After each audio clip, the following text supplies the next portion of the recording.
तो NTA part test 25 अपन लेके आ गए वापस। तो जिसने पार्ट 23 पार्ट 24 नहीं देखी है पहले वो देख लो, है ना, क्योंकि अपन जब टेस्ट सीरीज कर रहे हैं तो बारी बारी सारे देख लेंगे तो मजा आएगा। तो चलो अपन पढ़ते हैं पहले क्वेश्चन के साथ, है ना।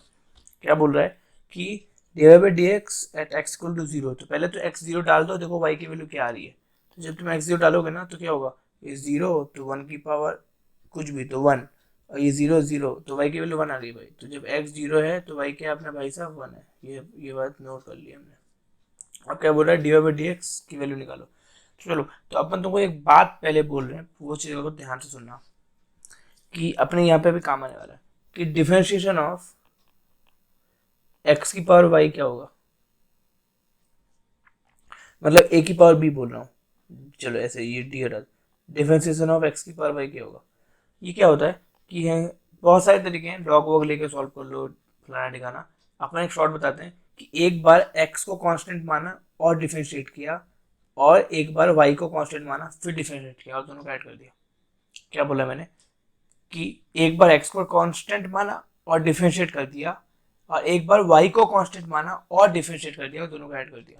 ये सबसे छोटा तरीका है, बाकी लोग लॉग वॉग लेके जो करें आई डोंट केयर। ठीक, मैं क्या बोल रहा हूँ, इसका डिफरेंस क्या होगा, एक बार एक्स को कांस्टेंट माना, तो एक्स को कांस्टेंट मानेंगे तो क्या होगा, ए की पावर एक वाई जो भी है। तो इसका डिफरेंशिएशन तो सबको पता है ना, ए की पावर एक्स क्या होता है, ए की पावर एक्स लॉग ए, है ना। जब एक्स को कांस्टेंट माना तो वो हो गया एक्स की पावर वाई लॉग एक्स, हो गया। और चलो डिवाइड बाई डी एक्स करते हैं, तो वाई है ना, तो वाई को रिस्पेक्ट टू एक्स क्या होगा, डिवाइड बाई डी एक्स। अब एक बार वाई को कांस्टेंट माना तो एक्स की पावर ए का डिफरेंस क्या होता है, वाई एक्स की पावर वाई माइनस वन। तो इसका डिफरेंस वही हुआ कि एक बार इसको कांस्टेंट माना एक बार इसको कांस्टेंट माना। तो ऐसे करके अपन सवाल कर लेंगे। तो चलो अपन दूसरे सवाल की तरफ मतलब पहले सवाल की तरफ बढ़ते हैं। इसको डिफरेंशिएट करते हैं, डिवाइड बाई डी एक्स क्या होगा, तो एक तो डिवाइड बाई डी एक्स उधर होगा ही, equal to one plus x की पावर वाई है। अगेन इसका एक्स को कांस्टेंट माना था, उसको वन प्लस एक्स को कांस्टेंट मानेंगे। तो बेसिकली मैंने एक्स की पावर वाई का डिफरेंस लिख ही दिया है, तो एक्स की जगह वन प्लस एक्स डाल दो, कोई खास फर्क नहीं पड़ेगा। तो वन प्लस एक्स की power y log one plus x into d by D x. तो मैंने एक्स की पावर वाई इसलिए बता दिया ताकि वन प्लस एक्स सीधा डाल सको उसमें, है ना। तो वाई और वन प्लस एक्स की पावर वाई माइनस वन। अपने क्या चाहिए, डी बाई डी एक्स की वैल्यू जब एक्स जीरो हो, तो एक्स जीरो तो वाई वन में डालना पड़ेगा, तो डाल देते हैं। तो X zero Y one, X zero तो ये पूरा जीरो हो गया। अब एक्स जीरो वाई वन तो जीरो, तो वन वन, तो D by D X one आ गया भाई साहब। तो basically D by D x कितना आ गया, वन। हेंस प्रूफ्ड, प्रूफ मतलब आंसर आ गया, है ना। तो अपन चलते हैं अगले सवाल की तरफ। क्वेश्चन नंबर वन तो हो गया। Question number two, the area bounded bye F x sign square x, okay, and x axis from x a to b, okay, where f double dash a equal to f double dash b equal to 0 और a b 0 से पाई, okay. a b जब 0 से पाई बोला है मतलब x basically 0 से पाई बोला है, वो x क्या बोला है, बिलोंग्स टू 0 टू पाई, ये अपने को दिया है। अब बोल रहा है कि एफ एक्स ये है, तो f पहले f डबल डैश निकाल लेते हैं, क्यों, क्योंकि उसमें और बी डाल के 0 आ रहा है। तो f डैश x क्या होगा भाई मेरे, वो होगा 2 sin x cos x। Chain हो ना, साइन स्क्वायर x का 2 sin है तो sin x का cos x। फर्दर अपन इसको बोल सकते हैं साइन टू एक्स, कोई दिक्कत है क्या। ये एफ डैश हो गया। और एफ डबल डैश क्या होगा मेरे भाई, एफ डबल डैश होगा तुम्हारा साइन टू एक्स का cos two X into two, तो two cos of two X. ये जीरो है। तो अब देखो जब एक्स जीरो से पाई था, तो अब यहाँ टू एक्स की बात करें तो टू एक्स क्या होगा, जीरो से टू पाई होगा। तो हमको बेसिकली जीरो से टू पाई के लिए देखना है कि कॉस जीरो कब कब होता है। तो कॉस जीरो भाई साहब कब होगा, एक तो पाई बाई टू पे होगा और एक थ्री पाई बाई टू पे होगा, ही होगा ना। अगर जीरो से टू पाई इंटरवल में देखें तो एक बार वो किस पे जीरो होगा, पाई बाई टू पे, और एक बार थ्री पाई बाई टू पे। तो यहाँ से एक्स कितना आ जाएगा मेरे भाई, एक्स आ जाएगा पाई अपॉन फोर और थ्री पाई अपॉन फोर, चल से। अब देखो एक्स तो यहाँ पे बोल रहा है ए से बी इंटीग्रेट करना है, तो ए ऑफकोर्स छोटा होगा ना और बी बड़ा होगा। तो अपना बेसिकली ये क्वेश्चन अब चेंज हो गया, किसने बताया, इंटीग्रेशन के क्वेश्चन में, डेफिनेट इंटीग्रेशन क्वेश्चन में। तो अपना क्वेश्चन अब बदल गया है इस फॉर्म में कि integration of pi by four से three pi by four sine square X का इंटीग्रेशन। यही तो बोल रहा है कि एरिया बाउंडेड बाय उतना and X axis from X equal to A to B. तो ये होता है ना A to B Y D X, Y कहते हैं sine square X D x. तो अब ये तो करना बहुत आसान है भाई मेरे, बहुत सारे तरीके से कर सकते हैं इसको, पर एक जो नॉर्मल है कि इंडिफरेंट जैसा कर दो और बाद में सॉल्व कर दो। तो साइन स्क्वायर को क्या लिख सकते हैं अपन, 1 - cos of 2x/2, पता है ना 1 - cos होता है 2 sin² x, तो बस उसी तरह करके अपन इसको लिख दिए। तो अब तो बहुत आसान है इंटीग्रेट करना, तो कर देते हैं। अब 1/2 का इंटीग्रेशन क्या होगा, x/2, तो x/2 और बस x पे डाल दो तो π/4 से 3π/4, और cos का इंटीग्रेशन क्या होता है sin2x, तो माइनस sin2x, और अपन 2 पहले से था और 2 एक और आ गया, क्यों, क्योंकि इस 2 से डिवाइड करना पड़ा था, 2/2 4, और सिर्फ साइन में डाल दो ऐसा, π/4 से 3π/4। इसमें upper limit minus lower limit लगा देना, तो वो क्या आ जाएगा, वो आ जाएगा आई, सिर्फ इसमें बात करो तो 3π/4 - π/4, 3π - π 2π, 2π/4 π/2 π/4, तो यहीं पे π/4 आ गया, माइनस ऑफ sin2x क्या होगा, 3/4 डालोगे तो 1/4 बाहर निकालो, 3/4 में क्या होगा, वो 3π/2 आ गया, तो 3π/2 -1, तो 1/4 क्या होगा -1, और π/4 डाला तो 1, तो -1, अब बाहर एक माइनस है ही है ना, -1 ऐसा, तो माइनस माइनस प्लस, तो 2/4 आपका कितना हो गया, π+2/4 आ गया बेसिकली, π+2/4। तो अपना आंसर क्या आ गया भाई मेरे, ये ये ये ये ये करके दिखाओ है ना, डी आंसर आ गया अपना। चलो चलते हैं अपन अगले सवाल की तरफ। क्वेश्चन नंबर 3 तो यार देखो हलवा है, उठाना है खा लेना है, ठीक है। तो आपने पहले भी ऐसे क्वेश्चन जो है एनटीए पार्ट टेस्ट 1 में कर चुके हैं, जिसको नहीं पता वो पहले वो वीडियो जाकर देख लो, तो मजा आएगा, ठीक है। फिर भी अपन एक बेसिक जानकारी के लिए बता देते हैं कि 1/a का जो डोमेन है वो क्या होता है, a ≠ 0। सिमिलरली log a/b का जो डोमेन है वो होता है a greater than 0, b greater than 0 and b ≠ 1। ठीक सिर्फ डोमेन की बात कर रहा हूँ यहाँ पे, ओनली डोमेन की बात कर रहा हूँ, इनकी और इनकी, चलेगा। तो अपन इससे अब आते हैं क्वेश्चन के ऊपर। क्वेश्चन में क्या बोल रहा है कि एफ क्या है, ये तो क्वेश्चन के हिसाब से क्या बोल रहा है, हम समझते हैं कि 9 - x² 0 नहीं होना चाहिए, क्योंकि 1/a है, a वही है और ये ≠0 है, एंड a पॉजिटिव। अब देखो b 1 नहीं है, b 20 है तो 1 नहीं है, और b पॉजिटिव ऑलरेडी 20 है तो 1 भी नहीं है, पॉजिटिव है, तो 20 की बात नहीं कर रहे अपन, उसकी बात कर रहे हैं। तो एंड x³ - 3x क्या होगा, पॉजिटिव। तो यहाँ से x कॉमन लो तो x² - 3, तो x -√3 x +√3 है ना। तो ये तो सबको समझ में आता है ना कि a x कॉमन लिया तो a² - b² लगा दिया, तो हो गया, अब वो पॉजिटिव है। तो अब देखो यहाँ से बोल रहा है कि x ≠ +-3, ये बात गौर करना, ये कह रहा है कि ये होगा, तो वे भी कर मेथड सबको पता है ना, तो अरेंज कर लेते हैं -√3 0√3।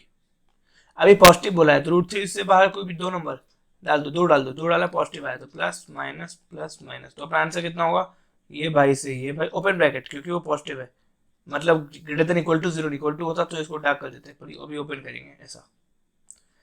तो अपना +-3 नहीं होना चाहिए, तो अब देखो -3 तो होने से रहा, क्योंकि -3 कहीं यहाँ पे आएगा, पर 3 हो सकता है, क्योंकि √3 के बाद 3 यहाँ पे आएगा। तो अपना आंसर क्या होगा कि -√3 से 0 और √3 से इन्फानाइट, पर 3 नहीं होगा।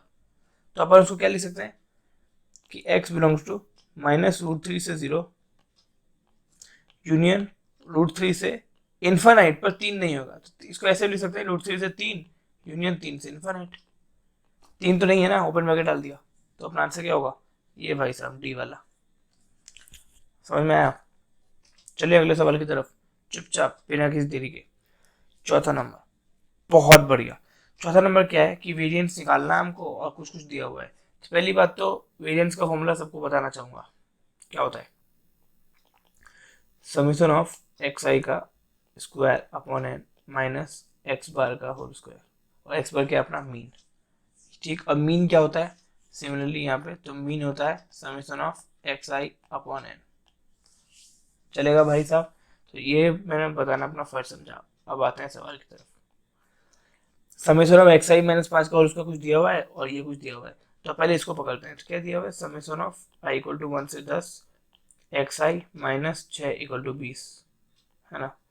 तो अब समेशन को अंदर ले जाएं, जब समेशन को अंदर ले जाएंगे तो समेशन ऑफ एक्स आई को अलग मान लो, तो क्या होगा वहां से, summation of i equal to 1 से 10 एक्स आई माइनस 6 को अपन 10 बार ऐड कर रहे हैं, तो हो गया 6 इंटू 10 मतलब 60 इक्वल टू 20, और 60 हो जाके 80 हो जाएगा। तो बेसिकली अपने को मीन क्या दिया है, मीन दिया है summation of x i upon n, summation of x i upon n, और एन कितना अपने पास 10, क्योंकि 10 एलिमेंट ऐड करें ना 1 से लेकर 10 तक, और वो आया कितना 80, तो 80 अपॉन 10 8, तो बेसिकली अपने पास मीन तो 8 आ गया, चलेगा। तो यहाँ से एक्चुअली यहाँ पे ये लिख लो कि समेशन ऑफ एक्स आई अपने पास कितना आया 80, ठीक है ये ठीक। अब अपन आते हैं ये आ गया इक्वेशन 1। अपने लिए चाहिए था वेरिएंस, तो वेरिएंस के लिए क्या चाहिए, मीन चाहिए था, मीन तो आ गया, तो अपने को summation of x i square चाहिए, वो कहाँ से आएगा, वो आएगा इस भाई से, इस भाई से।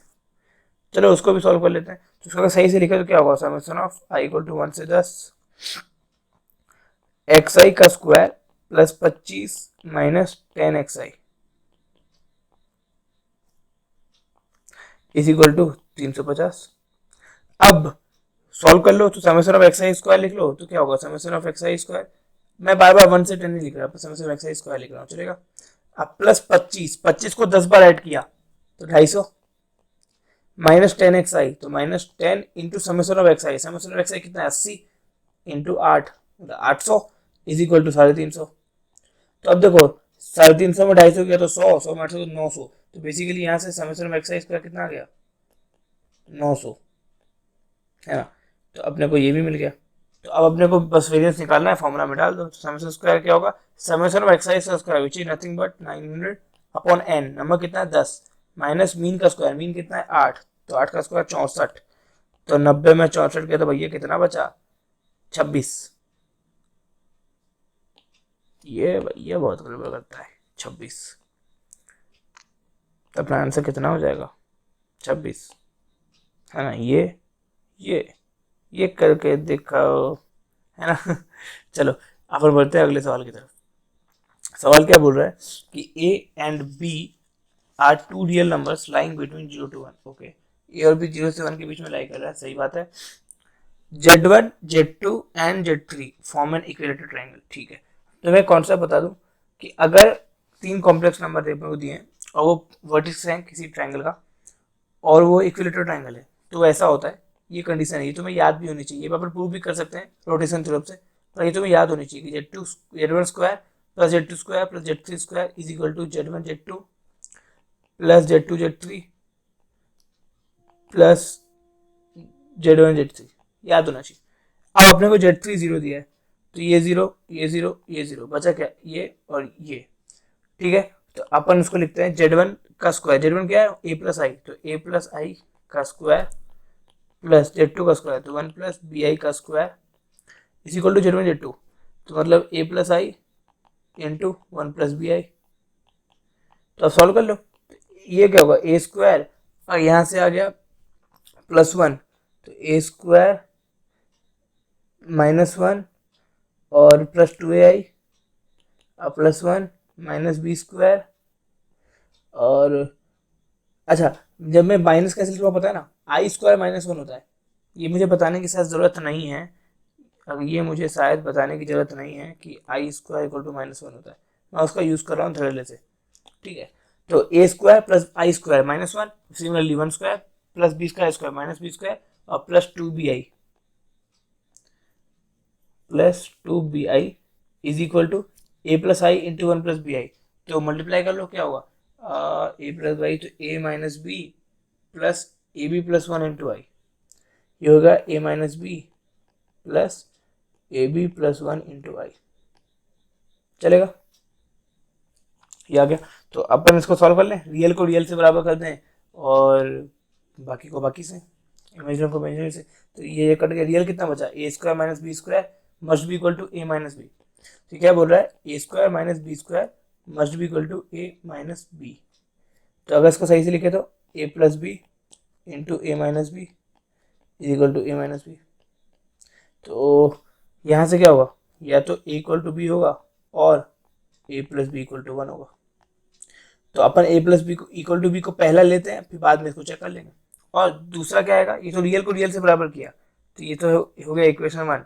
अब दूसरा इमेजिनरी को इमेजिनरी से बराबर करेंगे तो 2a plus 2b is equal to a B plus 1। हमें यहाँ पे क्या डालना है, हमें यहाँ पे इसको डालना है, पहले इसको डालेंगे बाद में ए प्लस बी इक्वल टू 1 डालेंगे। तो इक्वल टू बी डाला तो क्या हो गया, 2a तो 4a is equal to a equal to B, तो ए स्क्वायर प्लस 1। तो यहाँ से क्या गया, A square minus 4a plus 1 is equal to 0। तो अब देखो अपने को क्यों ए की वैल्यू निकालनी, निकाल लूँ क्या, तो ए आ जाएगा अपना -4a मतलब 4 plus minus under root 16 minus 4 मतलब 12 अपॉन 2। तो 4 3 12, तो 2 प्लस माइनस √3। तो ए की वैल्यू आ गई 2 प्लस माइनस √3। तो अब देखो 2 प्लस √3 तो नहीं पता, बट यहाँ से ए इक्वल टू 2 माइनस जो √3 है ये तो अपना 0 से 1 के बीच में है, और अपने को बोल रहा है कि ए और बी क्या है, 0 से 1 के बीच में, तो ये वैलिड है। 2 प्लस √3 वाला वैलिड नहीं है, तो ए इक्वल टू बी में ऐसे सॉल्यूशन आ गए। चलो, तो then a equal to B is the right answer. सही बात।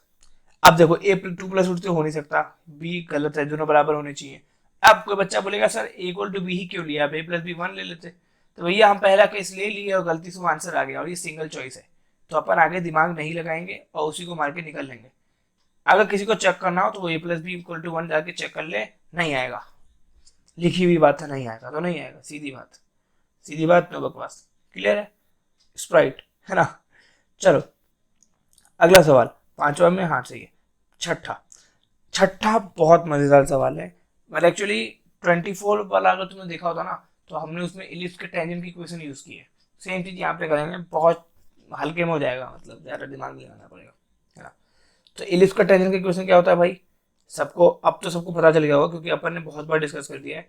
टेंजेंट ऑफ इलिप्स क्या होता है, वो होता है y equal to mx plus minus under root of a square m square plus B square.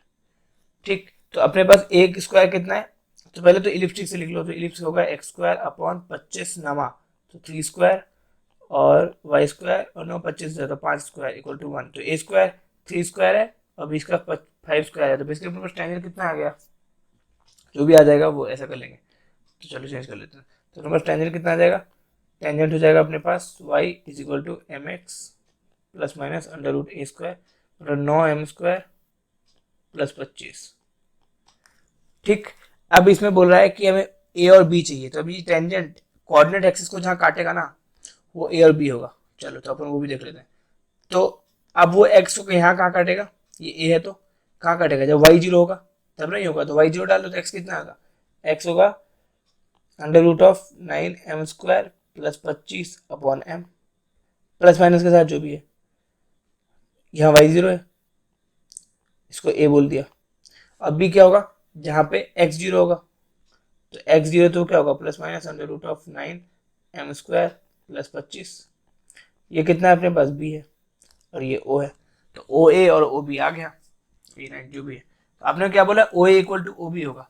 तो अब देखो ध्यान से, OA इक्वल टू OB अपने को बोला है, मतलब बेसिकली ऐसा बोल रहा है कि root under of 9m square plus 25 is equal to root under of 9m square plus 25 upon m, बराबर है प्लस माइनस के साथ, है ना। तो एक तो इसको होल स्क्वायर भी कर सकते हैं या काट भी सकते हैं, तो यहाँ से होल स्क्वायर करके क्या होगा, m स्क्वायर 1 आ जाएगा, तो m equal two plus minus 1 आ जाएगा। और अपने को क्या बोल रहा है कि ए बी की लेंथ निकालनी है। तो अब देखो जब ओ ए और ओ बी बराबर है, तो ये मान लो इसको x मान लो, तो ये ए बी क्या हो जाएगा, ए बी हो जाएगा √2 टाइम्स ऑफ ओ ए और ओ बी, दोनों बराबर है ना, क्योंकि पाइथागोरस थ्योरम से हमने यूज कर लिया अंडर रूट ए स्क्वायर प्लस बी स्क्वायर।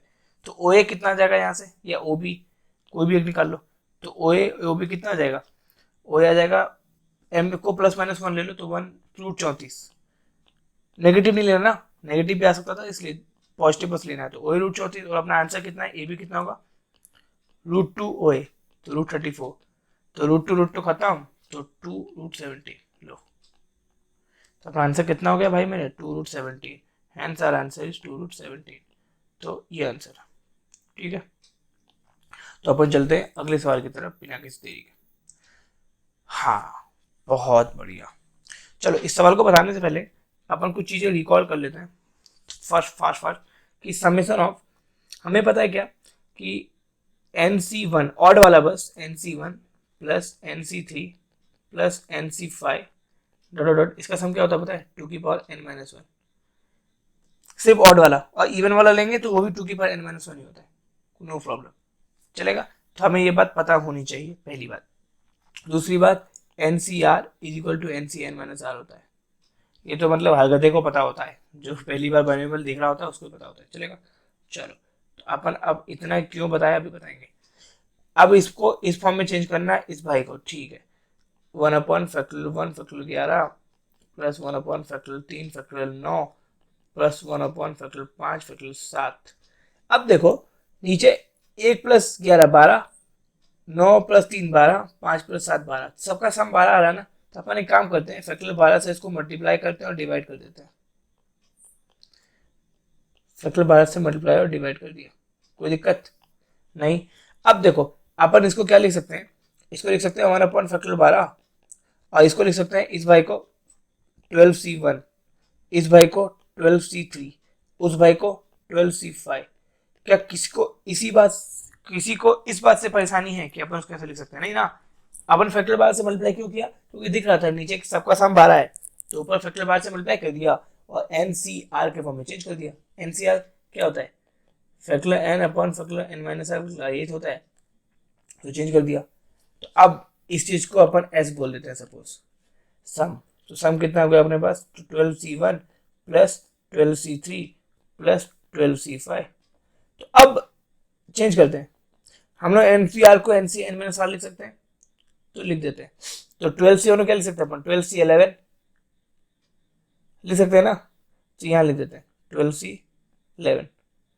अब 12C3 क्या लिख सकते हैं, 12C9 NCn-R, तो लिख देते हैं 12C9। 12C5 क्या लिख सकते हैं, 12C7, मतलब जो ऊपर वाला है वही नीचे वाला है, और दोनों को ऐड कर दो तो क्या होगा, ऐड कर दो तो ये होगा 2S is equal to NC1, ये देखो NC1 NC3 NC5 सबका ऑड का सम, तो 12 से 1 3 5 7 9 11 सबका ऑड का सम क्या होगा, 2n-1, तो मतलब 12-1, 2 11, और 2 पहले से, तो 2 10। सम की वैल्यू कितनी आ गई, 2 10, और वही चाहिए था अपने को। तो अपना फाइनल आंसर क्या होगा, 2 10 अपॉन फैक्टोरियल 12। और अपने को क्या बोला, 2n, तो n कितना हो गया 10 और m कितना हो गया 12, तो n की वैल्यू 10, m की वैल्यू 12। अपने को चाहिए क्या, m प्लस n, तो 22। तो कितना होगा, m plus n is equal to 22। तो भैया समझ में आ गया होगा, है ना। चलिए अगले सवाल की तरफ बिना किसी देरी के फटाफट।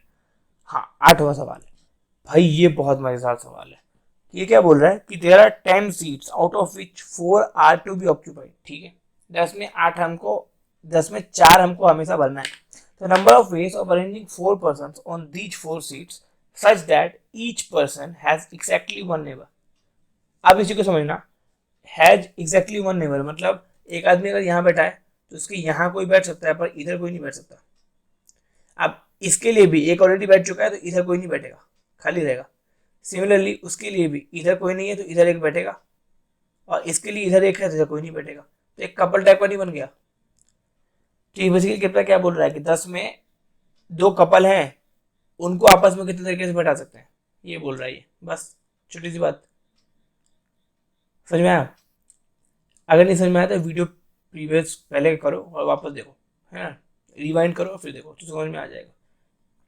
तो अपन ऐसा बोल रहे हैं इसको, ये बोल रहा है ये। तो चलो अभी क्या बोला, 10 सीट है अपने पास और 2 कपल को बैठाना है। तो 10 में से 2 कपल उठा लिए, 4 सीट गई, अब 6 सीट बची। तो अब 4 सीट को उसमें बैठाना है, उसमें करके तो अपने पास 6 सीट बची। क्या है कि 1 2 3 4 5 6, तो अब जगह कितना बचा, 1 2 3 4 5 6 7, 7 जगह बची। 7 में अपने को इन दोनों को बैठाना है। तो कैसे बैठा सकते हैं कि 7p2, या फिर कोई बच्चा बोलेगा 7c2 और फैक्टर 2 तक अरेंज कर दिए, तो वो भी सही है, कोई दिक्कत थोड़ी है, नहीं। तो अब वो तो बैठ गए आपस में, बैठ गए ना आपस में। तो अब मुझे एक सवाल का जवाब दो कि इनका तो हो गया कि मतलब उन दोनों को यहाँ बैठा दिया, लेकिन अब इन दोनों में कैसे हम डालेंगे 4 व्यक्ति, नहीं समझे? वो कपल कैसे डिसाइड करेंगे हम? हमने क्या बोला कि 2 कपल होंगे, उन 2 कपल को 4 कुर्सियां हटा दो और 6 कुर्सियां हैं, उन 4 कुर्सियों को इस बीच में कहीं भी डाल दो, पर कपल के रूप में डालना। तो 7 जगह बची, 7 में कोई भी 2 जगह उठाया और उसमें इन दोनों कपल को डाल दिया और अरेंज कर दिया। ठीक है, तो उसको अच्छे से लिखते हैं देखो कि 7 में कोई भी 2 जगह उठाई और फैक्टोरियल 2 तरीके से उस कपल को अरेंज कर दिया, चलेगा? अब इस कपल को कैसे डालेंगे पहले वो बताओ। तो उस कपल को डालने के बहुत सारे तरीके हैं। तो अपन एक सबसे बड़ा काम करते हैं, क्या पता है कि 4 में कोई भी 2 बंदा उठा लिया, 4 में कोई भी 2 बंदा उठा लिया और उसको इस जगह पे डाल दिया, तो एक तरीके से डाल सकते हैं। अब यहाँ पे डाल दिया तो बचे 2 बंदे, 2 बंदे यहीं पे आएंगे, है ना? आगे अब हम या तो वो 2 बंदे यहाँ डाल सकते हैं या तो वो 2 बंदे यहाँ डाल सकते हैं, तो 1 + 1, नहीं समझ में आया? हमने क्या बोला कि 4 में 2 बंदे उठाए यहाँ डाल दिए, तो अब ऑटोमेटिक वो 2 बंदे यहाँ रेंज हो गए। सिमिलरली 4 में 2 बंदे उठाए यहाँ डाल दिए, बाकी 2 बंदे यहाँ रेंज हो गए, 2 केस हो गए ना। तो ये क्या होगा, ये अगर काटोगे तो ये होगा 4p2 और ये कितना है 7p2, तो 7p2 × 4p2, this is the required answer. समझ में आ गया? तो चले अगले सवाल की तरफ, चलो चलते हैं। सवाल क्या है ये कि y = fx satisfy the equation this and this, okay, और 2,7/2 से पास कर रहा है, ओके। ये तो बहुत लुल्लू सवाल है कि x dx को उधर ले जाओ, तो dx - 1/x² dx, ये तो है। अब सबको इंटीग्रेट कर दो तो क्या होगा, तो y = x, अब -1/x² का इंटीग्रेशन क्या होता है 1/x और प्लस एक कांस्टेंट, और अपने को दिया है कि जब x 2 है तो y 7/2 है, तो डाल दो।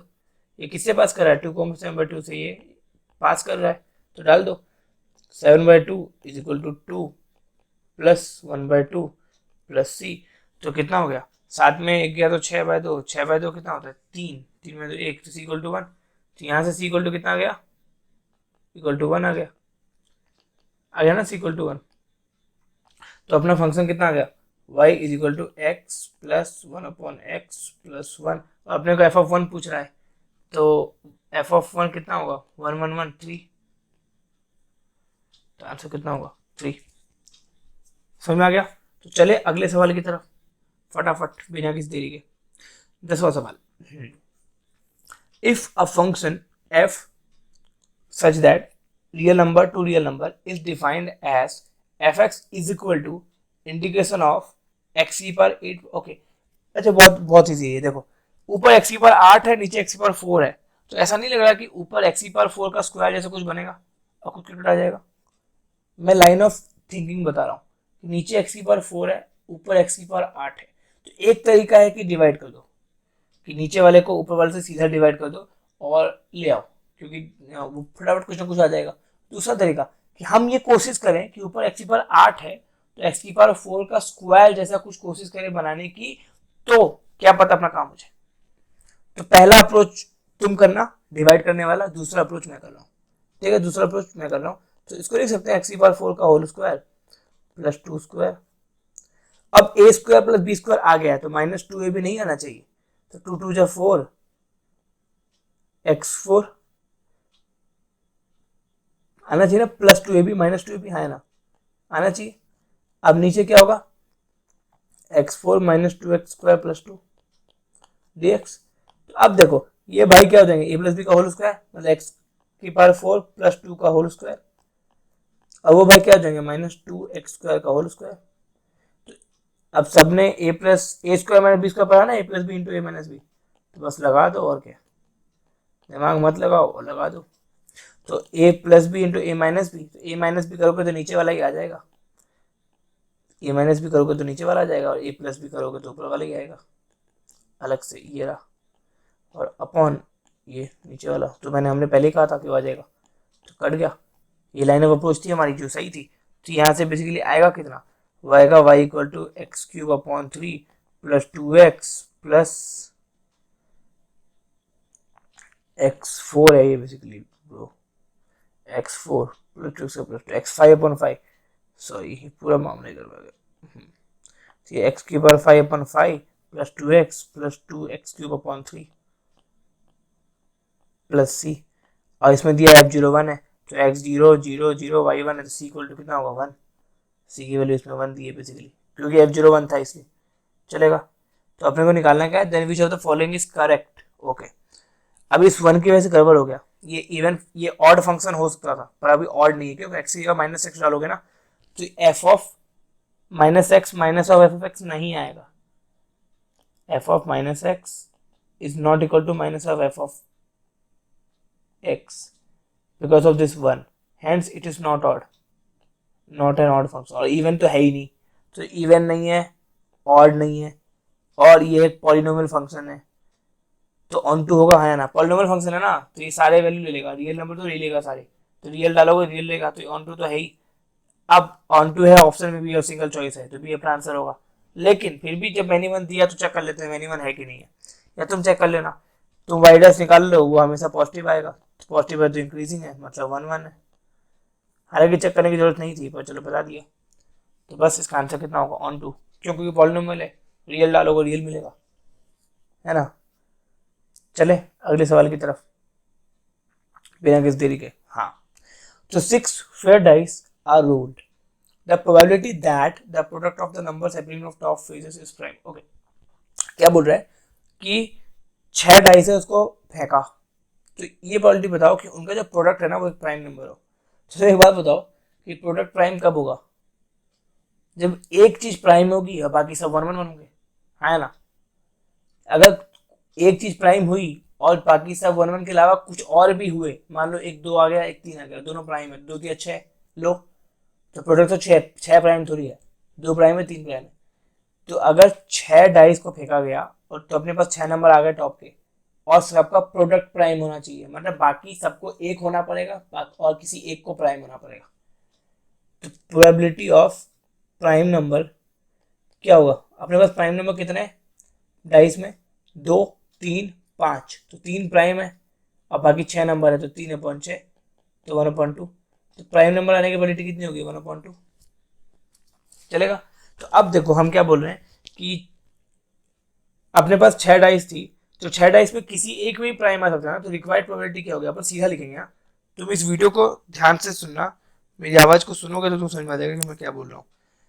रिक्वायर्ड प्रोबेबिलिटी क्या होगी कि 6 में से कोई भी एक डाइस उठाया, 6 में से कोई भी एक डाइस उठाया और उसको प्राइम नंबर दे दिया, तो प्राइम नंबर दे दिया तो प्राइम नंबर की प्रोबेबिलिटी कितनी होगी 1/2।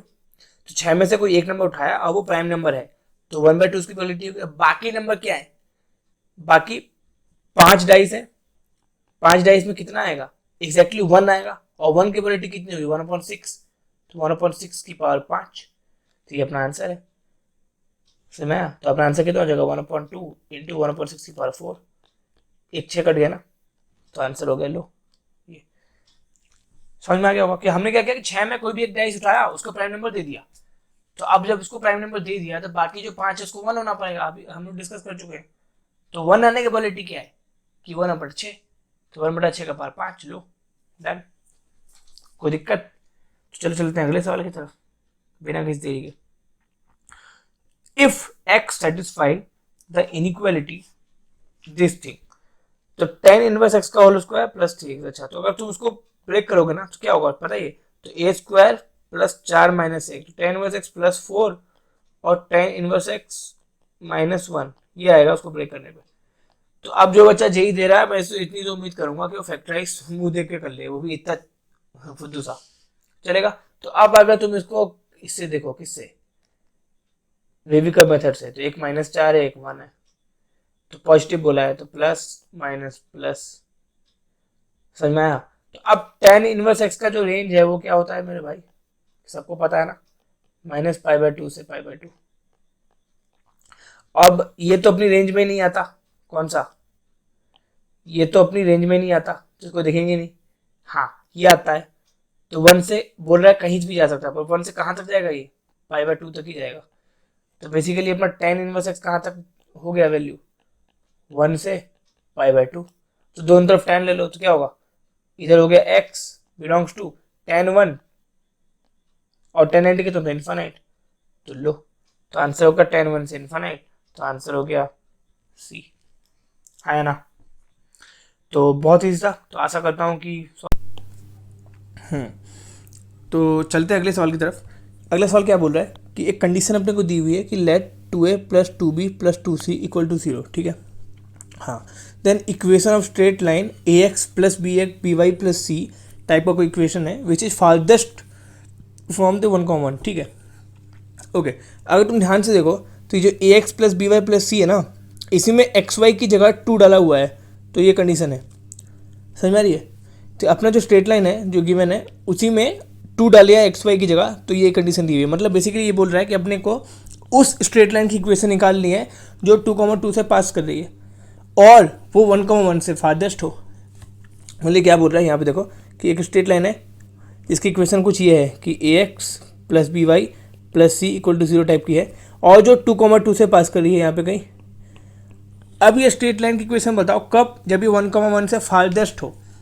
अब मुझे एक बात बताओ, तो ये चीज़ तुम्हें एक्चुअली तुमने पढ़ी भी होगी क्लास में कि कोई भी पॉइंट किसी स्ट्रेट लाइन से अगर फारदेस्ट डिस्टेंस बोल रहा है, इसका मतलब वो उससे परपेंडिकुलर है।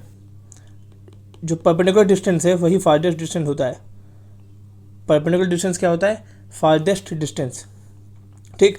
अब ये कैसे होता है जिसको अपन बहुत तरीके से समझ सकते हैं, एक फटाफट क्विकली समझ लो कि अपन एक दूसरा लाइन लेते हैं, ठीक है। अगर ये स्ट्रेट लाइन परपेंडिकुलर डिस्टेंस की जगह ऐसा होता, हल्का सा इस तरह होता, तो अब देखो ये डिस्टेंस बड़ा है या ये डिस्टेंस बड़ा है? कौन सा डिस्टेंस बड़ा है? ऑफकोर्स जब हल्का सा वो इधर से इधर शिफ्ट होता जाएगा तो डिस्टेंस कम होता जाएगा ना इस पॉइंट का, उस लाइन का।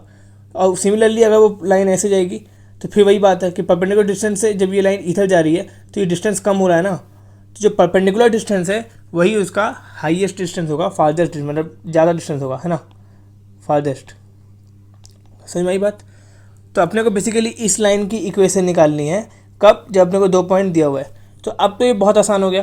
तो अब कुछ चीज़ों को समझ लेते हैं कि किसी अगर 2 लाइन परपेंडिकुलर है तो दोनों के स्लोप का मल्टीप्लिकेशन क्या होगा? -1। और स्लोप निकालते कैसे हैं अपन?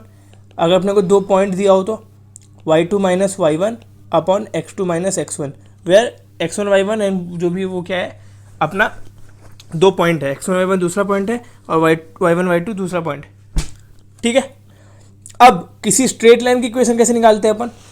इक्वेशन स्ट्रेट लाइन होता है y minus y1 upon x minus x1 is equal to m, ठीक है। ये हो गया इक्वेशन ऑफ स्ट्रेट लाइन। ये मैं क्यों लिखवा रहा हूँ? क्योंकि अभी सब काम आएगा। ये क्या है? स्लोप, और ये क्या है? Condition, perpendicular condition. तो अपने को मैंने इतनी चीज़ बता दी कि देखो पहली बात तो कि वो पॉइंट उससे परपेंडिकुलर होगा तभी वो फारदेस्ट होगा। m1 m2 -1 कब? जब 2 लाइन का परपेंडिकुलर होंगे। तीसरा स्लोप ऑफ लाइन ये होता है। चौथा इक्वेशन स्ट्रेट लाइन ये होता है। तो अपने जो इतनी राम कहानी सुनाई, अब क्वेश्चन पे आते हैं। सवाल फटाफट करते हैं अपन, ठीक है। अपने को 1.1 दिया है, 1.2 दिया है। तो अगर अपने को इसको a बोल दे, इसको b बोल दे, तो स्लोप ऑफ ab क्या हो जाएगा? y2 माइनस y1, तो 1 माइनस 2 -1 अपॉन 1 माइनस 2 -1, खत्म, इज इक्वल टू 1। तो स्लोप ऑफ AB 1 आ गया। तो जो स्लोप ऑफ लाइन है वो कितना होगा? -1, क्योंकि अभी हमने देखा m1 m2 -1 होता है। या तो वैसे देख लो या तो ऐसे देख लो कि slope of AB into slope of L, अपना जो लाइन है L इज इक्वल टू -1, क्यों? क्योंकि दोनों परपेंडिकुलर है। तो अब स्लोप ऑफ ये 1 है तो ये कितना हो जाएगा? -1। तो यहाँ से स्लोप ऑफ लाइन आ गया -1। और अपने को निकालना क्या है? Equation of straight line this. तो अभी मैंने कहा कि इक्वेशन स्ट्रेट लाइन कैसे निकालते हैं कि एक पॉइंट से पास करेगा x1 y1 और स्लोप होगा। तो यहाँ पे x1 y1 क्या है? 2, 2। तो hence y minus 2 upon x minus 2 is equal to -1। तो यहाँ से क्या होगा? y minus 2 is equal to -x plus 2। तो y plus x equal to 4। ये लीजिए, आपका जो आंसर है वो बन के तैयार हो गया है। इट इज़ नथिंग बट ये वाले भैया। समझ में आई बात? तो चले अगले सवाल की तरफ बिना किसी देरी के। चलो सवाल नंबर 14। हाँ, ये बहुत मज़ेदार सवाल है। चलो पहले इसको देख लेते हैं क्या बोल रहा है ये। If x is equal to mod x plus 1 sorry x comma this are 3 terms of AP, okay, then x20। Okay, पहली बात चलो निकालते हैं। अगर ये AP में, मान लो ABC AP में होता है तो अपने कंडीशन क्या होती है भाई? हम लोग इसको बोलते हैं कि B is equal to two B is equal to A plus C बोलते हैं, है ना, ए पी में होता है। तो अब यहाँ पे ए पी करेंगे, ये करेंगे। यहाँ पे ए क्या है, एक्स, बी क्या है, mod X plus one, C क्या है ये, तो B is two B equal to A plus C. तो टू बी क्या होगा, twice of mod X plus one is equal to A plus C, मतलब X plus mod of x minus one. कोई दिक्कत नहीं है। अब इसको सॉल्व करना है, इस इक्वालिटी को। अब देखो दो मॉड है तो तीन कंडीशन आएगी। तो अगर तुम्हें ना पता हो तो अभी हम सॉल्व करके दिखाते हैं कि दो मॉड को कैसे सॉल्व करते हैं ना। ये बात याद रखना कि जब भी इक्वेशन हो, कोई इनइक्वालिटी हो, कोई इनइक्वेशन हो, उसमें जितने मॉड होते हैं ना, आपने उतना नंबर लाइन ड्रॉ करते हैं। अभी वेवी कर्व मेथड की मदद से हम लोग इतना फास्ट करेंगे इसको कि तुम्हें मज़ा आ जाएगा। मैंने क्या बोला, जितने मॉड उतना नंबर लाइन। तो कितना मॉड है, एक मॉड, दो मॉड, तो दो नंबर लाइन होंगे। तो एक नंबर लाइन ये रहा, एक नंबर लाइन ये रहा। फिर अकॉर्डिंगली सजा दो। ये मॉड जीरो कहाँ पे हो रहा है भाई, तो माइनस वन पे, तो पहले माइनस वन लिख दो। ये मॉड जीरो कहाँ पे हो रहा है भाई, वन पे, तो अब दूसरा वन लिख दो। माइनस वन, वन से पीछे होगा तो वन यहाँ की गई। अब एक दूसरा रंग ले लेते हैं, मज़ा आएगा, क्योंकि माइनस वन के आगे जाओ तो ये मॉड क्या होगा, माइनस वन के आगे ये मॉड क्या होगा, पॉजिटिव। तो इसको ऐसे ले आते हैं ऊपर, माइनस वन पे वो मॉड जीरो, और माइनस वन से पीछे जाओ तो वो मॉड क्या होगा, नेगेटिव। ठीक है, होगा।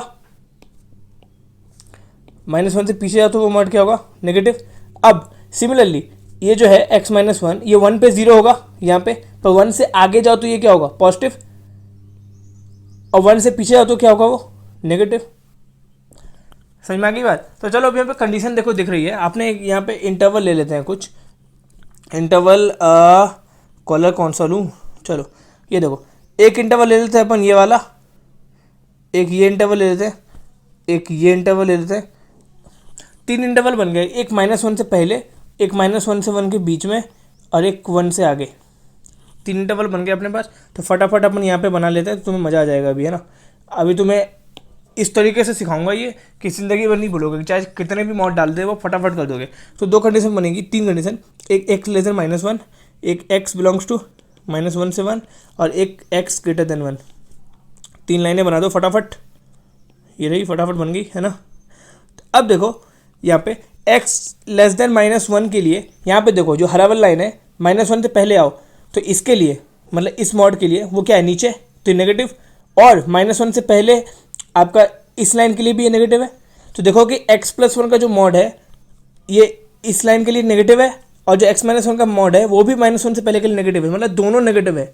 तो क्या होगा, minus twice of x plus one is equal to x minus of x minus one होगा। अब यहाँ सॉल्व कर लो तो एक्स एक्स कट गया और ये प्लस वन हो गया, और ठीक सॉल्व कर लो तो एक्स की वैल्यू कितनी आ जाएगी, माइनस थ्री बाई टू। अब माइनस वन से वन के बीच में देखो, माइनस वन से वन के बीच में ये जो पहली वाली मॉड है ये वाला, ये क्या है, नेगेटिव है पॉजिटिव, तो हरी वाली लाइन ऊपर है तो पॉजिटिव। अब माइनस वन से वन के बीच में जो दूसरा वाला मॉड है एक्स माइनस वन का लाइन ये वाला, तो नेगेटिव पॉजिटिव, हरी वाली लाइन नीचे है तो नेगेटिव, मतलब ये पॉजिटिव ये नेगेटिव। तो क्या होगा, twice of x plus one is equal to x minus of x minus one, यही होगा। तो अगर एक्स एक्स तो फिर कट गया, अगर तुम इसको ठीक से सॉल्व कर लो तो एक्स क्या होगा, माइनस वन बाई टू। अब एक्स ग्रेटर देन वन बोला है, तो एक्स ग्रेटर देन वन के लिए देखो, वन से बड़ा, ये वन वन यहाँ पे था ना, यहाँ वहाँ पे, तो वन से बड़ा के लिए दोनों लाइन ऊपर है हरी वाली, मतलब दोनों क्या होंगे मॉड पॉजिटिव, तो मतलब two x plus one is equal to x plus x minus one. तो यहाँ से क्या होगा, यहाँ से हो गया two equal to minus one, तो ये तो होने से रहा, तो ये तो नहीं होगा ना, मतलब ये चीज़ तो नहीं होगी, मतलब तीसरा केस क्या होगा, रिजेक्ट हो गया। अब बचा या तो पहला केस या तो दूसरा केस। अब देखो पहला में क्या बोल रहा है कि x माइनस वन से कम होना चाहिए, और अपना आंसर कितना आ गया, माइनस थ्री बाई टू।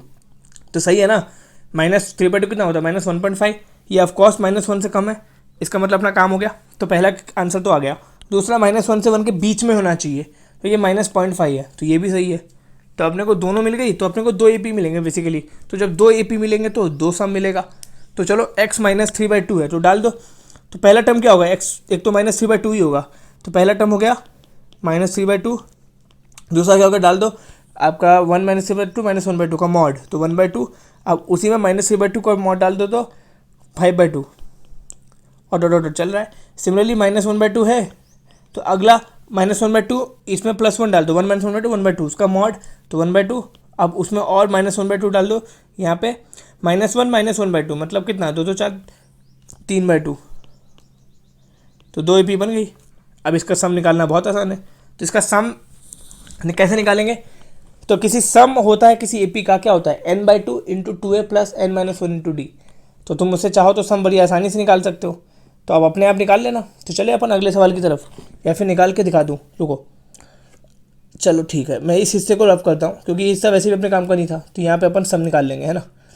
तो S20 क्या होगा, S20 20/2 into 2a plus n-1 into D, 2a plus n, तो 20 - 1 इंटू डी, यही तो होगा।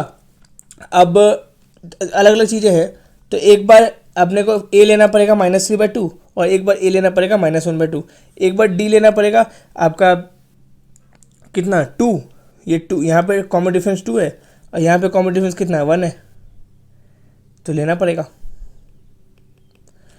तो आसान है, तो चलो S20, एक बार S20 निकालते हैं, कितना 10 इंटू 2a, ए कितना है इतना, तो 2a कितना हो जाएगा आपका -3 प्लस 19 इंटू 2, तो 38 - 3 35 350, तो एक बार हो जाएगा 350 और एक बार हो जाएगा क्या आपका 10 इंटू 2a, ए कितना -1/2, तो -1 प्लस 19 इंटू 1, तो 18 10 180, तो या तो 350 या तो 180, तो अपना आंसर कितना हो जाएगा भाई मेरे ये वाले भैया। कोई दिक्कत, तो चले अगले सवाल की तरफ बिना किसी देरी के।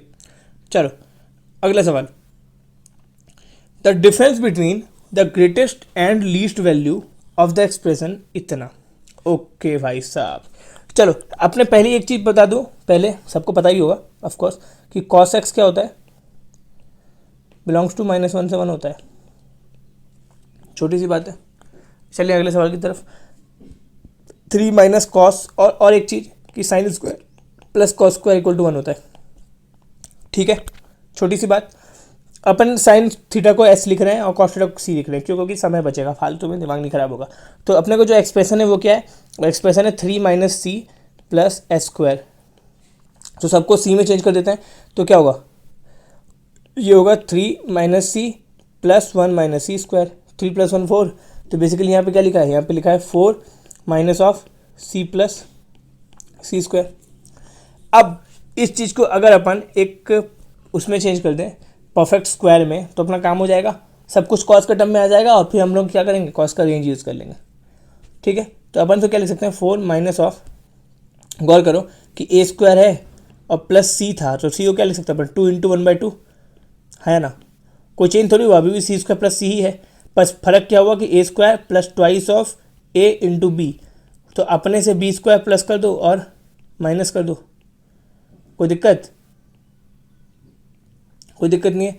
तो अपन क्या करेंगे, इसको लिखेंगे ठीक से, तो 4 माइनस ऑफ माइनस प्लस, तो 1/4, तो कितना हो गया 16 17/4 माइनस ये कितना हो गया c प्लस 1/2 का होल स्क्वायर, है ना। तो अपने को ये निकालना है। तो अब यहाँ से जो गेम है वो बहुत इंटरेस्टिंग हो गया है। देखो अपने को इसी का मैक्सिमम या मिनिमम निकालना है इस भाई का। अब तुम खुद समझना कि a माइनस बी है, अपने को कुछ मैक्सिमम निकालना है, कुछ मिनिमम निकालना है। अपन ऐसा बोल सकते हैं कि इस a में अगर सबसे कम घटाएंगे, अगर a में हम सबसे कम घटाएंगे b का, तो ये मैक्स हो जाएगा। सिमिलरली हम a में b का मैक्स घटाएंगे तो ये मिनिमम हो जाएगा। और इन दोनों में कंडीशन क्या है कि a जो अपना पॉजिटिव है, a क्या है पॉजिटिव है। तो मैंने क्या बोला, किसी पॉजिटिव नंबर में जो घटा रहे हैं वो घटाने वाली क्वांटिटी सबसे कम घटाएंगे तो वो चीज़ बड़ी हो जाएगी, और सबसे ज़्यादा घटाएंगे तो वो चीज़ छोटी हो जाएगी, सबसे छोटी। तो अब देखो 17/4 में अगर मैं सबसे कम ये घटाऊंगा तो ये सबसे छोटी हो जाएगी, नहीं, सबसे कम घटाऊंगा ना तो ये सबसे बड़ी हो जाएगी, तो इसका मैक्स आ जाएगा, और सबसे ज़्यादा घटाऊंगा तो इसका मिनिमम आ जाएगा। तो अब देखो 17/4 में इस भाई का हमको क्या करना है कि सबसे छोटी चीज़ घटानी है, तो उसका क्या आएगा मैक्स आएगा। तो अब देखो ये एक स्क्वायर नंबर है, तो एक स्क्वायर नंबर ए स्क्वायर, यहाँ देखो ए स्क्वायर सबसे छोटा कितना होता है 0, तो अब कम से कम 0 होता है ये, तो जब इसका मिनिमम डालेंगे, इसको बी का मिनिमम, तो अपने को ओवरऑल क्या मिलेगा मैक्स। तो हैंस जो अपना एक्सप्रेशन है इस फंक्शन को एफ बोल दो, तो एफ मैक्स कितना आ जाएगा 17/4 माइनस 0, इज इक्वल टू 17/4। क्यों? क्योंकि अभी हमने डिस्कस किया कि a minus b minimum equal to max होता है। अब a minus b max is equal to min, तो इस भाई का मैक्स कितना आएगा? तो इस भाई का मैक्स आने के लिए हमको पता है कि c क्या होता है, -1 से 1, तो c प्लस 1/2 क्या होगा? 1 प्लस 1/2 मतलब 3/2, तो मतलब c प्लस 1/2 ज़्यादा से ज़्यादा 3/2 हो सकता है, तो उसका स्क्वायर क्या होगा? 9/4। तो hence f minimum is equal to 17/4 minus 9/4। तो 17 में 8 गया 4, 8/4 2, तो मिनिमम ये हो गया, मैक्सिमम ये हो गया। और अपने को निकालना क्या है? Difference between greatest and least. तो 17/4 माइनस 2 कितना हो गया भाई? 32/4। नहीं, -2 बोला ना, 17 में 8, 9/2, 9/4 जो भी है ना। तो आ गया आंसर। क्या बोला? डिफरेंस बोला है, तो है डिफरेंस क्या होगा? 17/4 माइनस 2, 4/8, 4 दूनी 8, 17 में 8 गया तो 9, 9/4 लो। This is the required answer. I hope ये समझ में आ गया होगा। चले अगले सवाल की तरफ बिना किसी देरी के। हाँ, ये सवाल यार बहुत मज़ेदार है, सुनना मेरी बात ध्यान से, है ना। अपने पास एक प्रॉपर्टी है कि पहली बार एक प्रॉपर्टी ये है कि अगर 0 से n टाइम्स ऑफ t हो और एफ एक्स डी एक्स हो, where t is the period of f x, where t is period of f x. ठीक है, अब मेरी बात को ध्यान सुनना। तो अगर t एफ एक्स का पीरियड हो तो अपन n सीधा बाहर निकाल सकते हैं, कोई दिक्कत नहीं है। अब हमको ये कैसे पता कि t उसका पीरियड है? तो किसी भी फंक्शन का पीरियड अगर t हो तो अपन उसको ऐसा लिख सकते हैं, f of x is equal to f of x plus t. अगर हम लोग उसको ऐसा लिख पा रहे हैं तो इसका मतलब वो इसका पीरियड क्या है? t है, कोई दिक्कत नहीं है, छोटी सी बात है। ठीक है, चलो अपन अब अपने सवाल की तरफ आते हैं। अपना सवाल क्या बोल रहा है? अपना सवाल बोल रहा है कि 0 से 2π अपना जो एफ टी है वो क्या दिया हुआ है? साइन ऑफ टी का greatest integer plus minus sine of t का ग्रेटेस्ट इंटीजर। तो आप सबको पता है कि अगर साइन एक्स का पीरियड 2π है तो greatest integer of sine x का पीरियड भी 2π होगा। नहीं समझ में आया मैंने क्या बोला?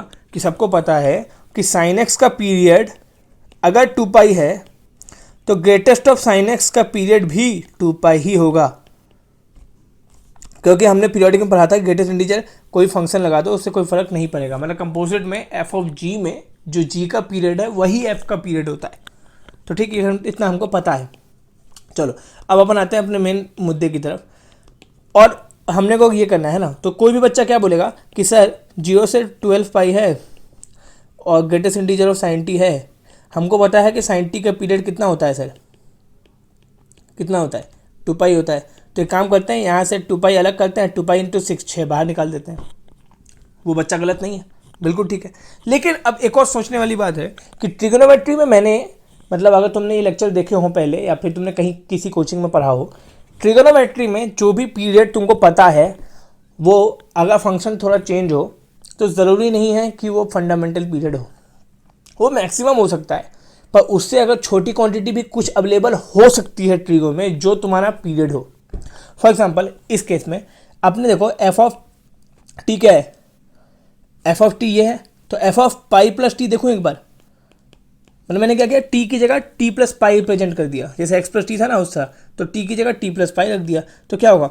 Sign of pi plus t plus minus of sine pi plus t होगा।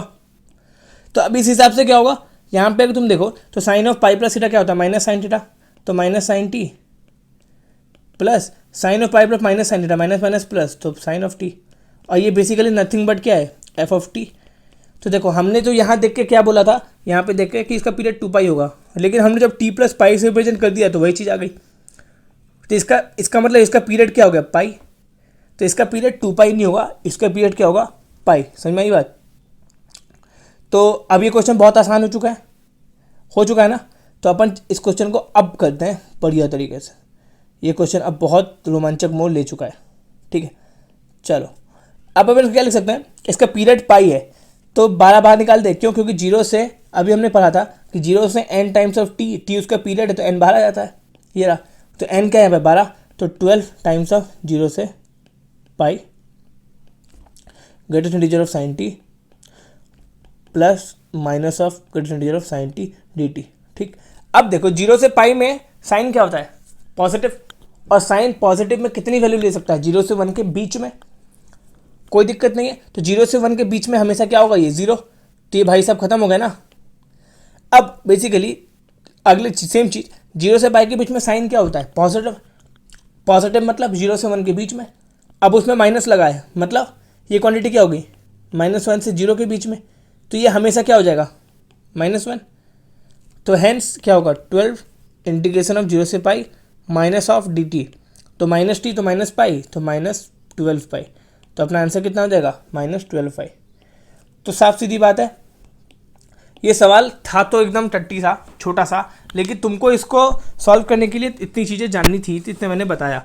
तो जो तुम मेरे मॉक टेस्ट देखोगे ना, मैं क्या करता हूँ के कॉन्सेप्ट भी रिवाइज करा देता हूँ, तो जिसको लगे कि मैं बोर कर रहा हूँ वो थोड़ा सा आगे चले जाए, तो सीधा अपन क्वेश्चन पे आ जाएंगे, है ना। वीडियो इसलिए थोड़ी लंबी हो जाती है क्योंकि मैं समझाता हूँ बहुत ज़्यादा। ठीक है, चलो 17 नंबर है ना, 17 में बहुत मज़ा आएगा। S+2C लिखा हुआ है अपने को, क्या लिखा हुआ है, F = S+2C। अपने क्या निकालना है कि इसका मैक्सिमम मिनिमम कुछ निकालना है। ठीक है, तो F' निकाल लें, F' वो क्या होगा, C - 2S, कॉस का डिफरेंशिएशन माइनस साइन होता है और साइन का कॉस होता है, इसलिए अब हमें 0 लिखना है। तो जहाँ जहाँ ये 0 होंगे वो हमारा क्रिटिकल पॉइंट होगा, और फर्स्ट डेरिवेटिव से हम उसका मैक्सिमा मिनिमा देख लेंगे। ये चीज़ मैंने पहले एक्सप्लेन करी हुई है ऑलरेडी, जिसको नहीं पता वो 24 और 23 जाके देख लो, वहाँ पे तुमको ये समझ में आ जाएगा कि हमने ये एक्सप्लेन कर रखी है। तो बार बार एक्सप्लेन करने का कोई मतलब नहीं है ना। तो चलो C - 2S 0 होगा। अब C - 2S से मेरा क्या मतलब है, C - 2S से मेरा मतलब है, चलो C कॉमन लेते, क्या होगा, 1 - 2 tan थीटा, है ना, यही होगा। अब बाहर cos x है = 0। तो ये इसके क्रिटिकल पॉइंट क्या क्या हो जाएंगे, क्रिटिकल पॉइंट कि जहाँ तो tan 1/2 हो रहा है और जहाँ पे ये 0 हो रहा है। तो पहले तो एक बार क्रिटिकल पॉइंट इसके पहले देख लो, पहले तो tan का ग्राफ बना लो। तो tan का ग्राफ किसी उसको पता है, ये बताओ, ऐसा होता है, ऐसा होता है ना, ये 0, ये π/2, ये पाई, ये 3π/2, कोई दिक्कत नहीं है। अब tan x किसके बराबर है, 1/2, तो 1/2 एक लाइन ड्रॉ कर दी, ये क्या है, y = 1/2। तो ये यहाँ पे काट रहा है, सपोज ये अल्फा है, ये यहाँ पे काट रहा है, सपोज ये बीटा है। तो इसका क्रिटिकल पॉइंट क्या क्या होंगे, क्रिटिकल पॉइंट को मैं हरे से वो कर रहा हूँ। तो एक तो कॉस जहाँ 0 होगा, तो कॉस 0 कहाँ पे होगा, π/2 पे। एक tan जहाँ 0 पे होगा, कहाँ पे होगा, 1/2 पे, और 1/2 का अल्फा पे। तो एक क्रिटिकल पॉइंट ये हो गया, एक ये हो गया, एक ये हो गया, और कहाँ पे 0 हो रहा है, वो 3π/2 पे, है ना, 3π/2, तो एक ही हो गया। तो 4 क्रिटिकल पॉइंट आ गए। तो अपन इसको क्या करेंगे, नंबर लाइन पे ड्रॉ कर लेंगे, कर लेते हैं। एक आ गया अल्फ़ा, एक आ गया π/2, एक आ गया बीटा, एक आ गया 3π/2। अब इस चीज़ को शांति से समझना, वीडियो को पॉज कर करके देख लेना अगर तुमको लगे कि मैं थोड़ा फास्ट हूँ तो, ठीक है। अब देखो आएगा कि अल्फ़ा से पहले आओ, अल्फ़ा से पहले मैं दूसरा कलर ले लेता हूँ, अल्फ़ा से अल्फ़ा से पहले आओ, है ना। तो आप देखो अल्फ़ा है, 0 से π/2 के बीच में अल्फ़ा है, ठीक है, और अल्फ़ा से पहले मतलब 0 के बाद, तो फर्स्ट क्वाड्रेंट हो गया ना। तो फर्स्ट क्वाड्रेंट में ये भाई साहब तो पॉजिटिव होंगे, है ना, तो cos x तो पॉजिटिव होगा। अब हमको cos x कितने तक नहीं है, बचा क्या, 1 - 2 tan x। तो अल्फ़ा से पहले आओ, तो अल्फ़ा से पहले tan x क्या है, 1/2 से कम है, तो 1 - 2 tan x है इंटू cos x था, तो cos x तो पॉजिटिव हो गया, उसकी टेंशन ही खत्म हो गई फर्स्ट क्वाड्रेंट में। अब अल्फ़ा से पहले आओ तो किसका 1/2 से कम है, तो 1 माइनस, और 1/2 से कम है मतलब ये चीज़ 1 से कम है, तो 1 में 1 से छोटी चीज़ घटा रहे हैं, तो ये पॉजिटिव होगा ना, है ना, तो ये पॉजिटिव, कोई दिक्कत नहीं है। अब अल्फ़ा से π/2 के बीच में जाते हैं, तो ये देखो, ये रहा अल्फ़ा, ये रहा π/2, है ना। तो अल्फ़ा से π/2 के बीच में जो tan है वो क्या है, 1/2 से बड़ा है ना, और cos फर्स्ट क्वाड्रेंट में है, तो cos फर्स्ट क्वाड्रेंट में है, तो ये तो cos तो अभी भी पॉजिटिव है, लेकिन tan क्या है, 1/2 से बड़ा है। अब tan 1/2 से बड़ा है, इसका मतलब 2t 1 से बड़ा है, और 1 - 2t 1 से बड़ा है, मतलब समझ रहे हो, 1 में 1 से बड़ी चीज़ को घटा रहे हैं, मतलब ये नेगेटिव होगा और ये पॉजिटिव था, तो ओवरऑल क्या होगा, नेगेटिव। अब π/2 से बीटा पे बात करते हैं अपन, π/2 से बीटा में, तो π/2 से बीटा में देखो, π/2 से बीटा में अगर तुम देखो तो भी नेगेटिव ही आ रहा है। तो पहली बात तो π/2 से पाई में देख लो, छोड़ो। तो π/2 से पाई में ये क्या है, कौन सा क्वाड्रेंट है, सेकंड क्वाड्रेंट। तो सेकंड में कॉस नेगेटिव होता है, तो कॉस क्या बोल रहा है कि हम भैया नेगेटिव है। और 1 - 2t क्या बोल रहा है कि 1 - 2t देखो तो ये नेगेटिव क्वांटिटी है, तो नेगेटिव में 1 - ट्वाइस ऑफ, और टेन क्या है, ये टेन नेगेटिव, तो टेन जब नेगेटिव है तो कुछ नेगेटिव क्वांटिटी होगी, कुछ होगी, तो माइनस माइनस प्लस हो गया, तो ये पॉजिटिव इंटू नेगेटिव, तो ये नेगेटिव हो गया। तो π/2 से पाई में वो नेगेटिव है। सिमिलरली तुम पाई से बीटा में देख लेना, वो नेगेटिव ही आएगा। सिमिलरली तुम बीटा से 3π/2 में देख लेना, वो पॉजिटिव ही आएगा, ये भी आएगा, चलेगा। तो अब अपने क्या बोलना है कि point of local maximum minima, तो हमको पता था कि प्लस से माइनस में जाएगा तो मैक्सिमा का पॉइंट है, माइनस से प्लस में जाएगा तो मिनिमा का पॉइंट है। तो प्लस से माइनस में अल्फा जा रहा है तो ये मैक्सिमा का पॉइंट है, और माइनस से प्लस में बीटा जा रहा है तो ये मिनिमा का पॉइंट है।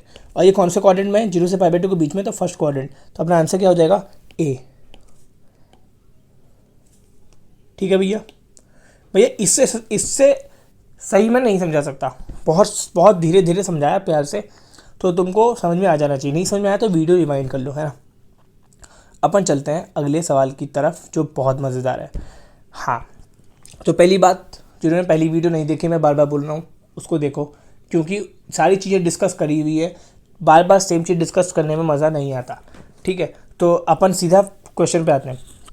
पहली बात अपने को क्या है, the equation of plane containing line formed by this plane P1 P2 and at a distance of इतना फ्रॉम इतना। ठीक है, दो प्लेन से बना हुआ एक तीसरा प्लेन है जो 2, 1, -1 से 1/√6 का डिस्टेंस में है। तो हमको वो प्लेन की इक्वेशन बता दो।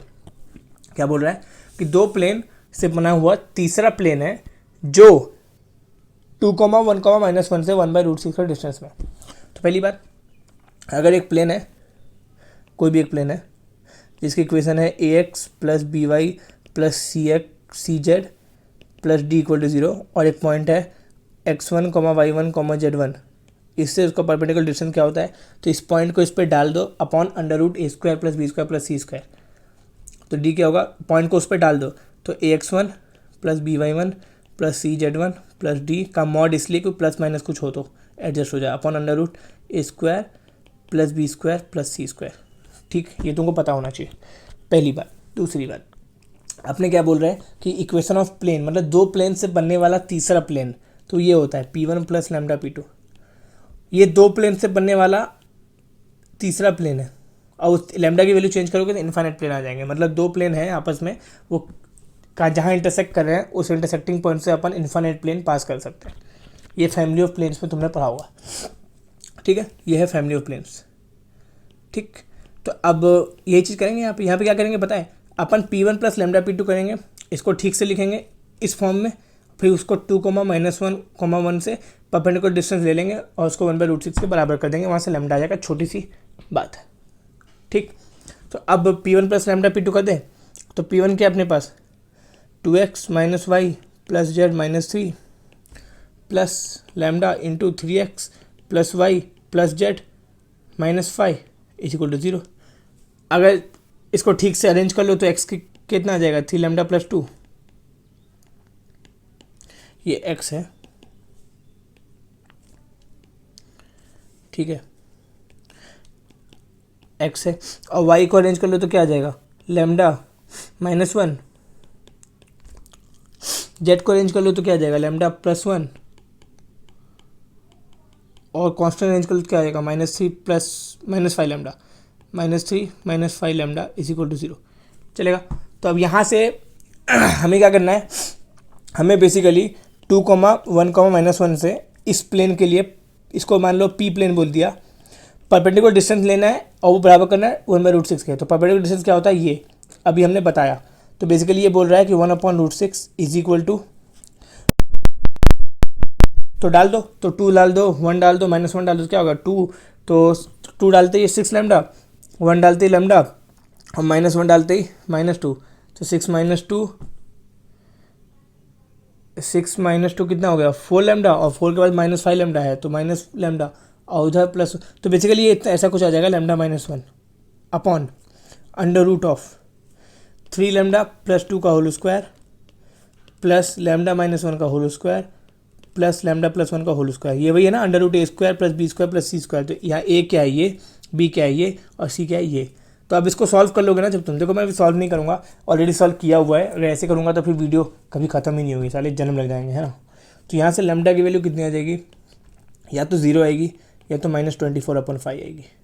तो अब लैम्डा 0 तो हो नहीं सकता, क्योंकि अगर लैम्डा 0 हुआ तो भैया एक प्लेन यही बन जाएगा, P1 जो अपना वही अपना प्लेन बन जाएगा। पर अपने को P1 थोड़ी चाहिए, अपने को चाहिए P1 P2 से इंटरसेक्ट करने वाला तीसरा प्लेन। तो लैम्डा 0 नहीं होगा तो क्या होगा, ये होगा। तो तुम लैम्डा की वैल्यू डालोगे कहाँ पे, इस जगह पे, इस जगह तो तुम लैम्डा -24/5 डालोगे तो अपना जो इक्वेशन आ जाएगी वो आ जाएगी 62x plus 29y plus 19z minus 105।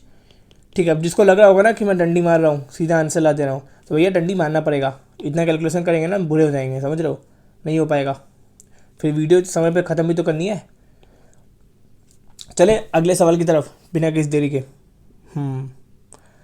देखो ये क्या बोल रहा है कि a b c are 3 unit vector, okay, such that a dot b is equal to 0। अच्छा, यूनिट वेक्टर सबको पता है ना कि मॉड ए 1, ठीक है, और ए डॉट बी 0 है, ठीक है, ए डॉट सी 0 है, मतलब ए बी के भी परपेंडिकुलर है, ए सी के भी परपेंडिकुलर है। मतलब समझ रहे हो, मतलब बी और सी एक प्लेन में है और ए उन दोनों के परपेंडिकुलर है, छोटी सी बात। Then angle between b and c 30 degree, 60 degree, मतलब π/3, ठीक है। तो क्या बोल रहा है, a cross b minus a cross c निकालो, ठीक है। तो अब एक और चीज़ पहले मैं बता दूं, इसको सॉल्व करने से पहले छोटी सी बात है कि तुमको सबको पता है ना कि ए माइनस बी का होल स्क्वायर क्या होता है, A square plus B square minus 2ab। Same concept में अगर यहाँ वेक्टर होता ना, A vector minus B vector का होल स्क्वायर, तो जब वेक्टर का होल स्क्वायर बोलते हैं उसके मॉड का होल स्क्वायर बोलते हैं अपन। वेक्टर का स्क्वायर कुछ नहीं होता, वेक्टर का स्क्वायर मतलब उसके मॉड का स्क्वायर। तो क्या होगा, ये होगा ए स्क्वायर मतलब मॉड ए का square, b square plus mod b का स्क्वायर माइनस 2ab। तो यहाँ होगा ए डॉट बी, बस छोटी सी बात। सिमिलरली ए प्लस बी का स्क्वायर होता तो मॉड ए का स्क्वायर प्लस मॉड बी का square plus twice of a dot b. मतलब ए बी है ना मल्टीप्लाई में, तो अपने को मल्टीप्लाई नहीं चाहिए, अपने को डॉट चाहिए, बस छोटी सी बात। ये होता है। अब इसको एग्जैक्टली मैं प्रूफ करने जाऊँगा तो फिर दिमाग खराब हो जाएगा। अभी प्रूफ नहीं, बस तुम जान लो होता है, ठीक है।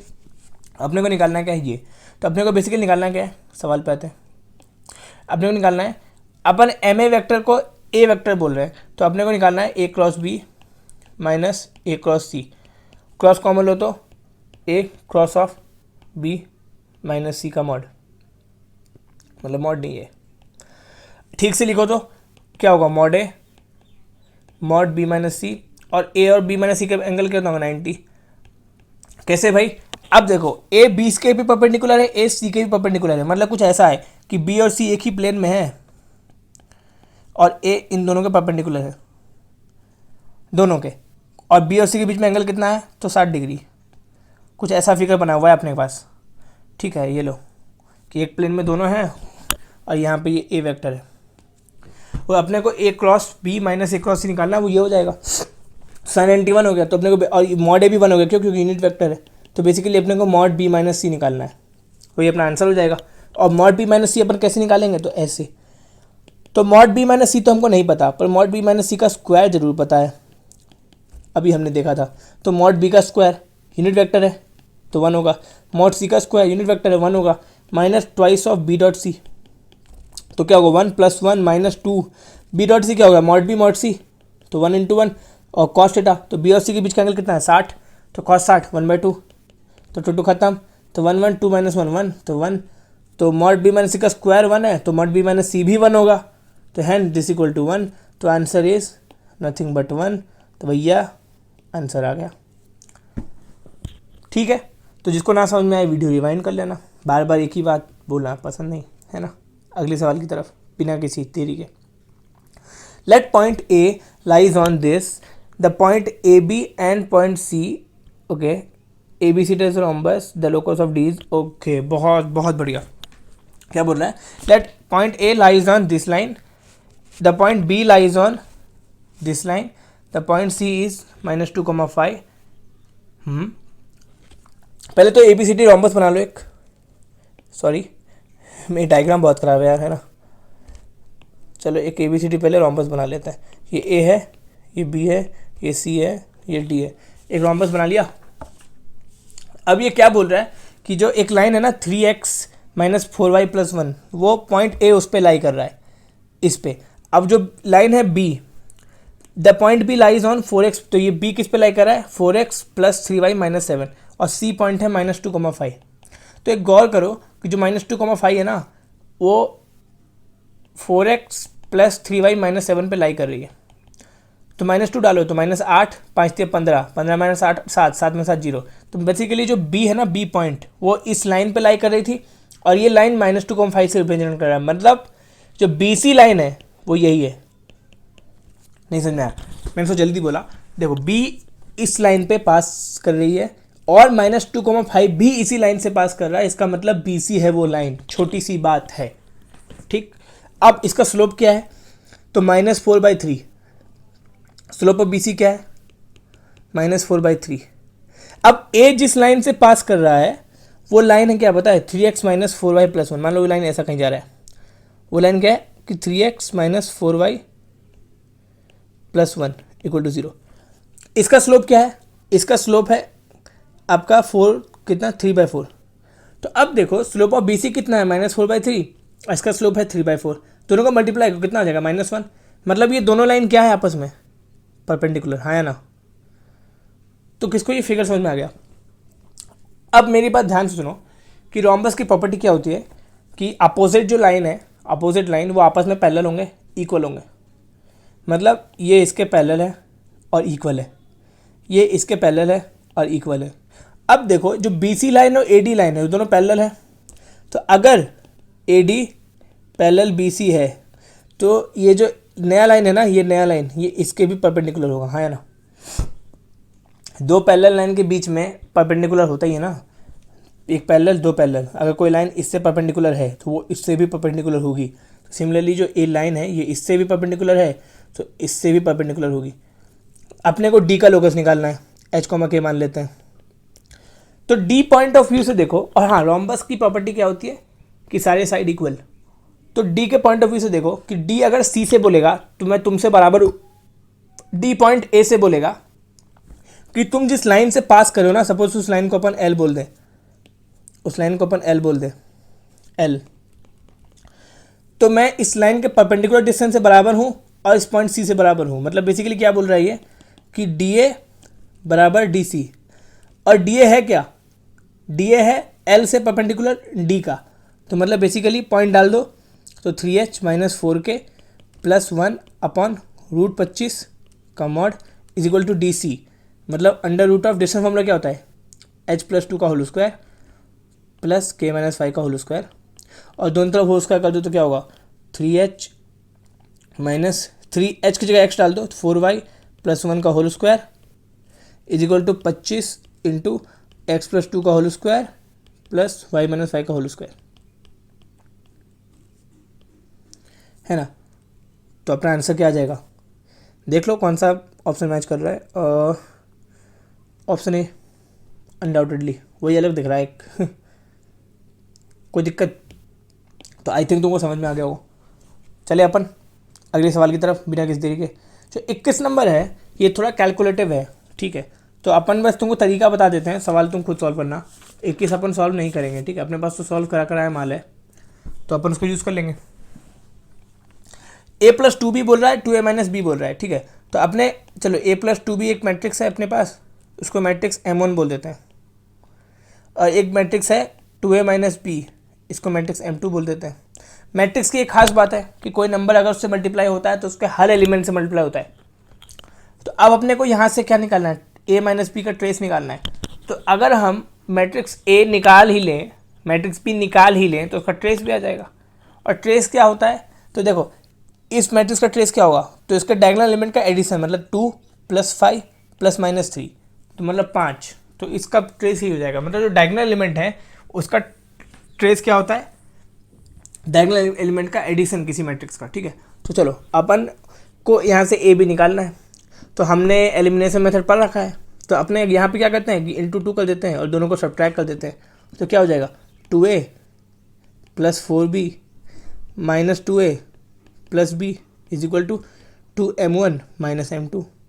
m1 किसको बोल रहे हैं इसको, m2 किसको बोल रहे हैं इसको, तो बेसिकली 2 कट गया तो क्या हो गया 5b। तो यहाँ से b कितना आ जाएगा 5 इधर तो 1/5 2m1 माइनस m2।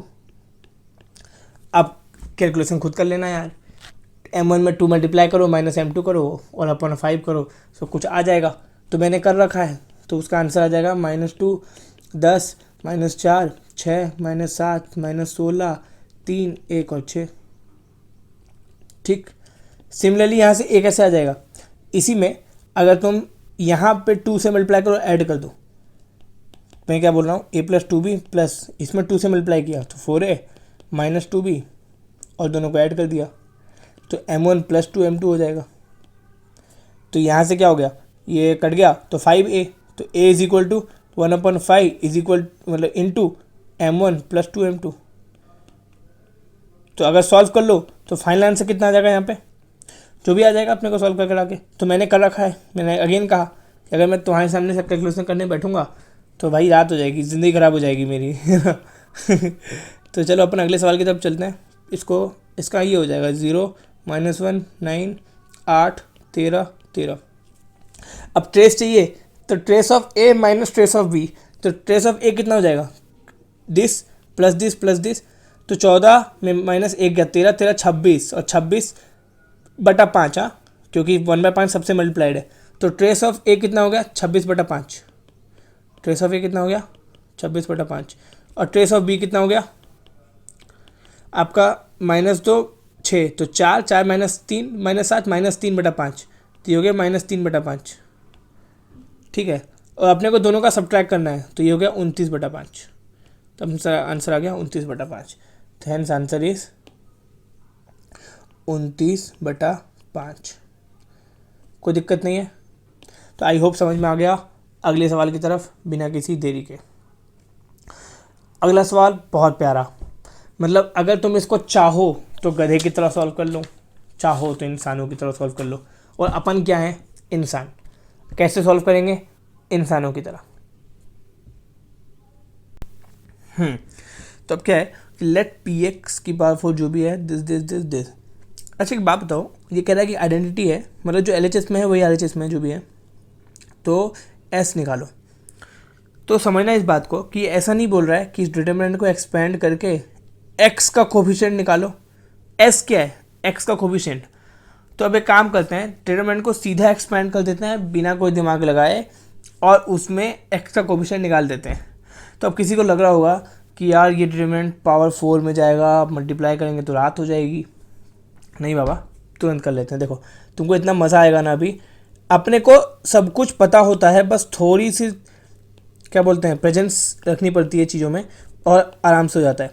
अपने को मजदूरी नहीं करनी, तो जो अपने काम करनी है वो अपन नहीं निकालेंगे, जो अपने काम का है बस वही निकालेंगे। तो पहले डिटरमिनेंट लिख लेते हैं, बहुत मज़ा आएगा। एक्सपेंड करते हैं, क्या होगा x² + 3x into -2x into -8 कितना हो गया -6x² और -x², तो -7x² और +16, सही है। माइनस ऑफ x - 1 इंटू कितना हो जाएगा 3x² + 3x minus x² + 7x - 12, तो ये हो गया basically 4x² + 10x 2x² + 10x - 12 ना, 3 - 1 2 होता है ना। तो कैलकुलेट करके आएगा, ये आएगा 2x² + 10x - 12। लो अब उसी में प्लस x - 3 है, x + 3 इंटू इसको मल्टीप्लाई करके क्या आएगा, ये आएगा दिस, मतलब x² + 5x + 4 minus plus of this, तो ये बेसिकली हो जाएगा x² + 5x + 4 + 2x² - 6x। अगर इसको ठीक से लिखो तो क्या हो जाएगा, ये हो जाएगा x² 3x² - x + 4। कोई दिक्कत नहीं है। अब देखो सवाल यहाँ से चित हो चुका है, हमको चाहिए बस x का कोफिशिएंट, तो उसके अलावा x² x³ x4 कांस्टेंट, मतलब ही नहीं।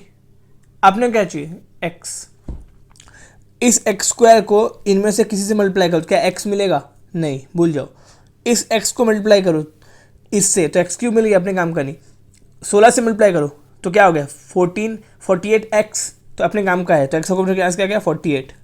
सिमिलरली यहाँ से माइनस अभी भूल जाओ, एक्स को मल्टीप्लाई किया इस पूरे से, तो एक्स किस में मिलेगा, ये इससे मल्टीप्लाई हुआ तो एक्स क्यूब, इससे एक्स स्क्वायर, इससे क्या होगा एक्स। हाँ तो क्या -12 और बाहर माइनस है तो +12। सिमिलरली -1 को मल्टीप्लाई किया इनसे इस पूरे से, तो x कौन देगा, सिर्फ 10x, तो -10x और बाहर 10 है तो प्लस, बाहर माइनस है तो +10। सिमिलरली x है तो यहाँ कोई कांस्टेंट होना चाहिए, कांस्टेंट 4 है तो +4, 3 है तो x होना चाहिए तो -3, तो 4 - 3 1, 10 1 11, 12 1 23, तो 48 और 23 कितना हो गया, 8 3 11, 71 लो। तो मतलब अगर तुम उसको पूरा ऐड कर लोगे तो आंसर आएगा 71।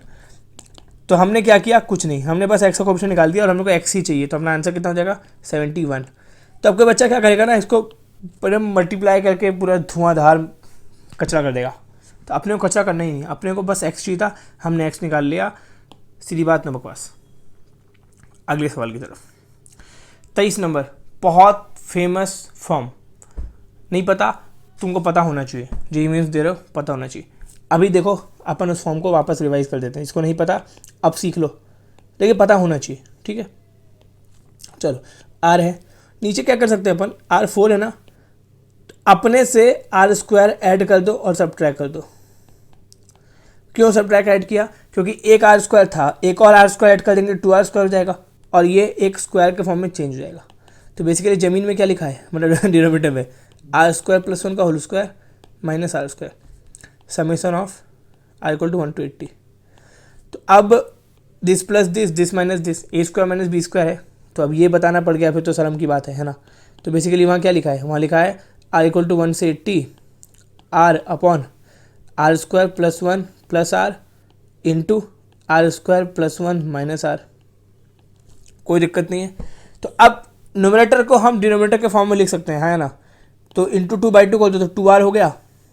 तो ये तो एक अब नॉर्मल वो है, मॉडिफिकेशन है, मैनिपुलेशन। तो इंटू 2R हो गया। 2R को अपन कैसे लिख सकते हैं, 2R को अपन लिख सकते हैं R² + 1 + R minus of R² + 1 minus R। तो देखो ये कट गया, बचा 2R ऊपर, तो और इंटू 2/2 किया ही था, तो नीचे क्या आ गया R² + 1 + R minus sorry into R² + 1 minus R। तो अब अलग अलग डिवाइड कर दो तो क्या आ जाएगा, half of summation of R = 1 से 80, ये हो गया 1 upon R1 + R² minus R, मतलब R इंटू R - 1, सही बात है, माइनस ये इससे कट गया तो हो गया 1 अपॉन 1 + R इंटू R + 1, सही बात है। किसको लगता है कि ये सही है।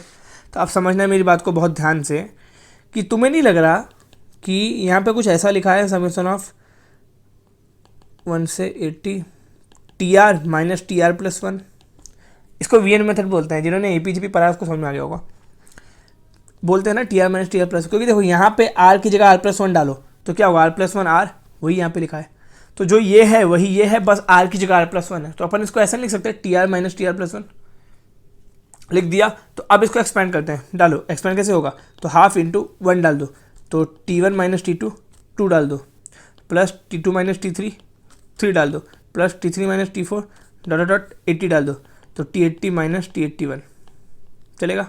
इसमें TR क्या है अपने पास, तो ये है TR, ठीक। तो अब गौर करो कि हर ये एक फर्स्ट टर्म, ये सेकंड टर्म, ये थर्ड टर्म और ... तो हर टर्म का जो दूसरा वाला है वो सामने वाले के पहले से कट रहा है, तो हमारे दूसरे को सामने वाला चाहिए पहला कटने के लिए, तो सब कट जाएगा पर ये नहीं कटेगा। क्यों, क्योंकि ये दूसरा है, इसको कटने के लिए सामने वाले का पहला चाहिए, और सामने वाला तो अवेलेबल ही नहीं है, इसका मतलब वो नहीं कटेगा, बाकी उसके पहले के सब कट जाएंगे। समझ में आई बात।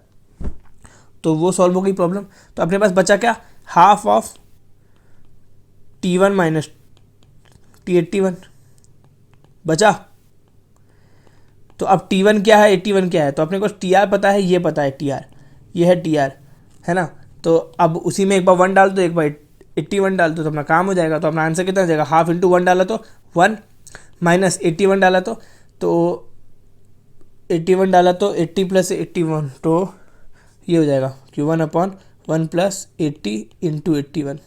सॉल्व कर लेना, वो आएगा तुम्हारा समेसन है। हाँ, तो समेसन ये ऐसा ही कुछ आता है। तो अपने को पता है क्या आएगा वो, तो 88 64 इतना, तो 6481, हाँ 6481 आ जाएगा वो। तो आ जाएगा 1 सॉल्व कर लेना तो कुछ आ जाएगा, तो आंसर वो कुछ आ जाएगा वहाँ से। समझ में आई बात? तो अगर इसको ठीक से सॉल्व कर लेना, चलो कर ही लेते हैं। s, तो s इज इक्वल टू यहाँ पे 1 माइनस कितना 6 4 इतना, और हाँ लो, तो वो आ गया s आ गया अपना 3240 अपॉन 6481, और ये पूछ क्या रहा है 6480 अपॉन 100 है ना। लो आंसर आ गया, तो 6481 अपॉन s, और इसमें भी 1000 और कर दिया तो वो हो गया 3.24, तो आंसर आ गया। इसको ऐसे कर देते हैं, कोई दिक्कत? आ गया आंसर? चलिए अगले सवाल की तरफ चलो चलते हैं बिना किसी देरी के। ठीक है, तो इस सवाल में देखो कि अपने पास क्या बोल रहा है। इस सवाल में अपने को बोल रहा है कि भैया ये जो आपका है ना चीज़ यहाँ पे जो दिखा रहा है वो है कि एक पैराबोला है जिसका वाई एक्सिस एक्स एक्सिस जिसका क्या है प्रिंसिपल है, मतलब एक्सिस ऑफ पैराबोला है, और वो घूम रहा है एक्स एक्सिस में इधर उधर। तो बता क्या बोलना चाह रहा है, वो कहना चाह रहा है इस तरह का पैराबोला है कि एक एक्सिस वाई एक्सिस है, पैराबोला या तो ऐसा होगा या तो ऐसा होगा या तो ऐसा कहीं होगा या तो ऐसा कहीं होगा या तो ऐसा कहीं होगा, पर उसका जो एक्सिस है वो एक्स एक्सिस ही है। समझा रही बात? तो वो ये कहना चाह रहा है साफ साफ। तो आपने ये समझाने के लिए बोल दिया तुमको। तो इस पैराबोला की एक जनरल इक्वेशन क्या हो जाएगी, वो हो जाएगी Y square is equal to 4ax minus H. समझ में आई बात? हो जाएगी, जिसपे 3,4 लाई कर रहा है और 3,4 उसको एक टेंजेंट देगा, और वो टेंजेंट क्या है, वो टेंजेंट ये है ना, यही तो बोल रहा है। तो टेंजेंट क्या होता है किसी पॉइंट के लिए t इक्वल टू 0, जिसपे हम लोग एक्स स्क्वायर को x1 से रिप्लेस कर देते हैं, वाई स्क्वायर को y1 से रिप्लेस कर देते हैं, x को x प्लस x1/2 से रिप्लेस कर देते हैं, और y को y प्लस 1/2 से रिप्लेस कर देते हैं। और x1 y1 क्या है, उस पॉइंट पे जिस पॉइंट पे टेंजेंट निकालना है वो पॉइंट है। तो अब यहाँ पे t क्या होगा इसका, t इसका होगा y1, तो y1 क्या है 3,4, तो y1 है 4, तो 4y is equal to 4a into X, तो 2a into x plus x1, तो x प्लस x1 कितना है 3 माइनस 4h। तो बेसिकली इक्वेशन क्या आ गया अपने पास, 4y आपका 2ax, 4y is equal to 2ax plus 6a minus 4h। और अपना एक्चुअल टेंजेंट जो दिया हुआ है वो क्या दिया हुआ है, वो दिया हुआ है 4y is equal to 3x plus 7, ये गिवन है। और ये दोनों टेंजेंट सेम ही बोल रहा है, तो दोनों 4y के बराबर है ना। तो यहाँ से कंपेयर करके हमको क्या पता चल रहा है कि a इज इक्वल टू 3/2 होगा, और क्या पता चल रहा है हमको कि a की वैल्यू भैया आ गई 3/2, और क्या आ गया a आ गया 3/2, यहाँ से 2a इक्वल टू 3 है ना, तो a इक्वल टू 3/2, और 6a minus 4ah is equal to 7। तो a कॉमन ले लो तो कितना होगा 3/2, तो 3/2 2 3 6 तो 9, तो यहाँ से a कितना आ जाएगा, h कितना आ जाएगा, यहाँ से h आ जाएगा आपका, सॉल्व कर लीजिएगा तो h आपका आ जाएगा कुछ वैल्यू। समझ में आई बात? तो h आ गया आपका यहाँ से 1/3, सॉल्व कर लेना आप। तो अपने को a 3/2 मिल गया, अपने को h मिल गया, तो अपने को पैराबोला मिल गया। तो अब ये क्या कर रहा था, distance the distance of tangent from the focus of the parabola. तो फोकस क्या होता है किसी पैराबोला का, इस पैराबोला का फोकस क्या होगा a,0, लेकिन चूंकि x फिक्स नहीं है तो इसका जो फोकस होगा वो होगा a प्लस h,0, क्योंकि शिफ्ट हो रहा है ना, x फिक्स नहीं है। इक्वेशन किस टाइप का था, इस टाइप का था। तो अगर ये 4ax टाइप का होता तो पैराबोला का फोकस होता a,0, लेकिन x की जगह x माइनस h है, तो अब इसका फोकस होगा a प्लस h,0। तो अपने को फोकस मिल गया, यहाँ पे फोकस कितना हो गया a प्लस h,0, और a कितना है 3/2, h कितना है था 3 3 9 9, तो 11/3,0, तो s कितना हो गया 11/6,0 है ना, 3 3 9 तो 11/6, कोई दिक्कत नहीं है। अब s से उस लाइन का डिस्टेंस निकालना है, तो d क्या होता है, वो पॉइंट डाल दो upon √a² plus b square. हमने ये कितनी बार डिस्कस कर रखा है, पिछले में भी, अभी प्लेन का भी जो किया था वो भी सेम जैसा था। तो d कितना होगा सिर्फ साफ साफ यहाँ पे अपन d सीधे निकालते हैं कि ये पॉइंट किस पे डाल देंगे, इस पे। तो 3 इंटू 11/6, और वो 0 है तो उसको 0 ही रहने दो, -0 प्लस 7 अपॉन √5, तो अपन सीधे 5 लिख देते हैं इसको। ठीक है, उसको सॉल्व कर लेना तो आंसर आएगा 5/2 विच इज़ नथिंग बट 2.5। तो आर आंसर इज 2.5। सीधी बात, नो बकवास। आई थिंक क्लियर है। अपन चले अगले सवाल की तरफ। अगला सवाल बहुत मतलब एक्चुअली ये लल्लू सवाल भी है, पर अगर तुम इसको मेन वो मोटिव ना समझो ना ये सवाल का क्या पूछना चाह रहा है, तो ये सवाल थोड़ा सा डिफिकल्ट हो जाएगा। ठीक है लल्लू ही। तो अब चलो इस सवाल के गहराई तक चलते हैं। इस सवाल में ऐसा बोला है, सवाल में एक फिगर इसी बनाते हैं तो मजा आएगा। ये सवाल देखो, ये एक पूरा एक सेमी सर्कल है, उसका सेंटर ओवन है और 2 सेमी सर्कल है, तो मतलब ये सेमी सर्कल सिमेट्रिकल है और सब कुछ सिमेट्री से बना हुआ है। तो जो सर्कल है ना, ये सर्कल, तो अपन ऐसा बोलेंगे कि एक लाइन ऐसा ड्रॉ कर दें, तो इसके लेफ्ट हैंड साइड जो फिगर है वही राइट हैंड साइड फिगर है, ऐसा बोल सकते हैं अपन। अब ऐसा हम बोल रहे हैं, इसका मतलब जो ये लाइन O1 है और ये मान लो A है, तो O1A वो लाइन है जो अपना बीच वाला सर्कल है, ये वाला सर्कल, इसके डायमीटर इसके सेंटर O1A पे लाई कर रहा है। सही बात है, बिल्कुल सही। तो यहाँ पे कहीं सेंटर मान लो इसका, और इसका रेडियस कहीं इसका R बोल सकते हैं, कोई दिक्कत वाली बात नहीं। अब देखो अपने को 24 PQ दिया है, तो PQ 24 है, तो सब ON कितना हो जाएगा 12, और ये कितना हो जाएगा 6, तो बेसिकली ये 6 है, ये भी 6 है, ये भी 6 है, और ये तो 6 है ही, तो 6 पूरा हो गया, कोई दिक्कत नहीं है। चलो अब इस चीज़ को ध्यान से देखना, जो मैं बोल रहा हूँ समझना इस चीज़ को, कि अपने को क्या फाइंड करना है, then the value of 8π/a, और a क्या है, तो जो C4 है मतलब अपना ये वाला नया सर्कल बीच वाला, उसका एरिया a बोला है। ठीक है, तो अपने को उसका एरिया अगर पता चल जाए तो अपने को सब पता चल जाएगा, छोटी सी बात है। तो अब अपन उसका कैसे निकालेंगे, है ना। तो चलो अपन मुद्दे पे आते हैं। तो अब ध्यान से देखो जो मैं बोल रहा हूँ, कि यहाँ पे ये जो सेंटर है ना, इससे सेंटर कहीं भी ज्वाइन कर दो, या तो यहाँ पे ज्वाइन कर दो P से, या तो O2 से। क्या बोल रहा हूँ मैं, या तो O2 से ज्वाइन कर दो या तो P से ज्वाइन कर दो, और इसको सपोज C बोल दिया इसको। तो अब देखो in triangle COO1O2, in triangle COO1O2 ध्यान से देखो क्या लग रहा है, क्या लगना चाहिए, बताओ क्या लगना चाहिए COO1O2 में। ये तुम्हें नहीं लग रहा कि पाइथागोरस लगना चाहिए। अब देखो ये R है, तो ये भी R होगा, ये भी R होगा, और ये तो 6 है ना रेडियस, तो R+6 का होल स्क्वायर, तो एक हाइपोटेनियस R+6 का whole square is equal to O1O2 का square, which is plus this square. इसको x मान ले, इसको COO1 बोल देते हैं, COO1 का स्क्वायर। अपने को COO1 तो पता नहीं था, जो भी है, तो R+6 का, अब COO1 का स्क्वायर बोला है हमने। ठीक है, तो COO1 क्या होगा भाई, COO1 होगा, यहाँ पे देख लो, COO1 होगा अपना O1A में CA हटा दो। कोई दिक्कत है किसी को, मतलब इस पूरे में से मैंने इतना हिस्सा हटा दिया तो अपने को ये हिस्सा मिल गया। ठीक है, तो अब पूरा हिस्सा क्या है, तो पूरा जो बड़ा सर्कल है उसका रेडियस कितना है 12 में छोटा R हटा दो तो O1C मिल जाएगा। तो ये बेसिकली कितना है 12 - R। तो अब डाल दो तो अपना आंसर कितना होगा, वो होगा R+6 का whole square is equal to O1O2 का होल स्क्वायर। O1O2 कितना है 6, तो 6 स्क्वायर प्लस 12 - R का होल स्क्वायर। अब इसको सॉल्व कर लो, इस भाई को उधर ले आओ तो A² - B² आ जाएगा। तो जैसे A² - B² लगाओगे तो 2R - 6 × 18 इज इक्वल टू 36। तो 18 दूनी 36, 2 6 8, तो R की वैल्यू 4। तो रेडियस कितना हो गया 4, तो सर्कल का एरिया कितना हो जाएगा A इज इक्वल टू πr² मतलब 16।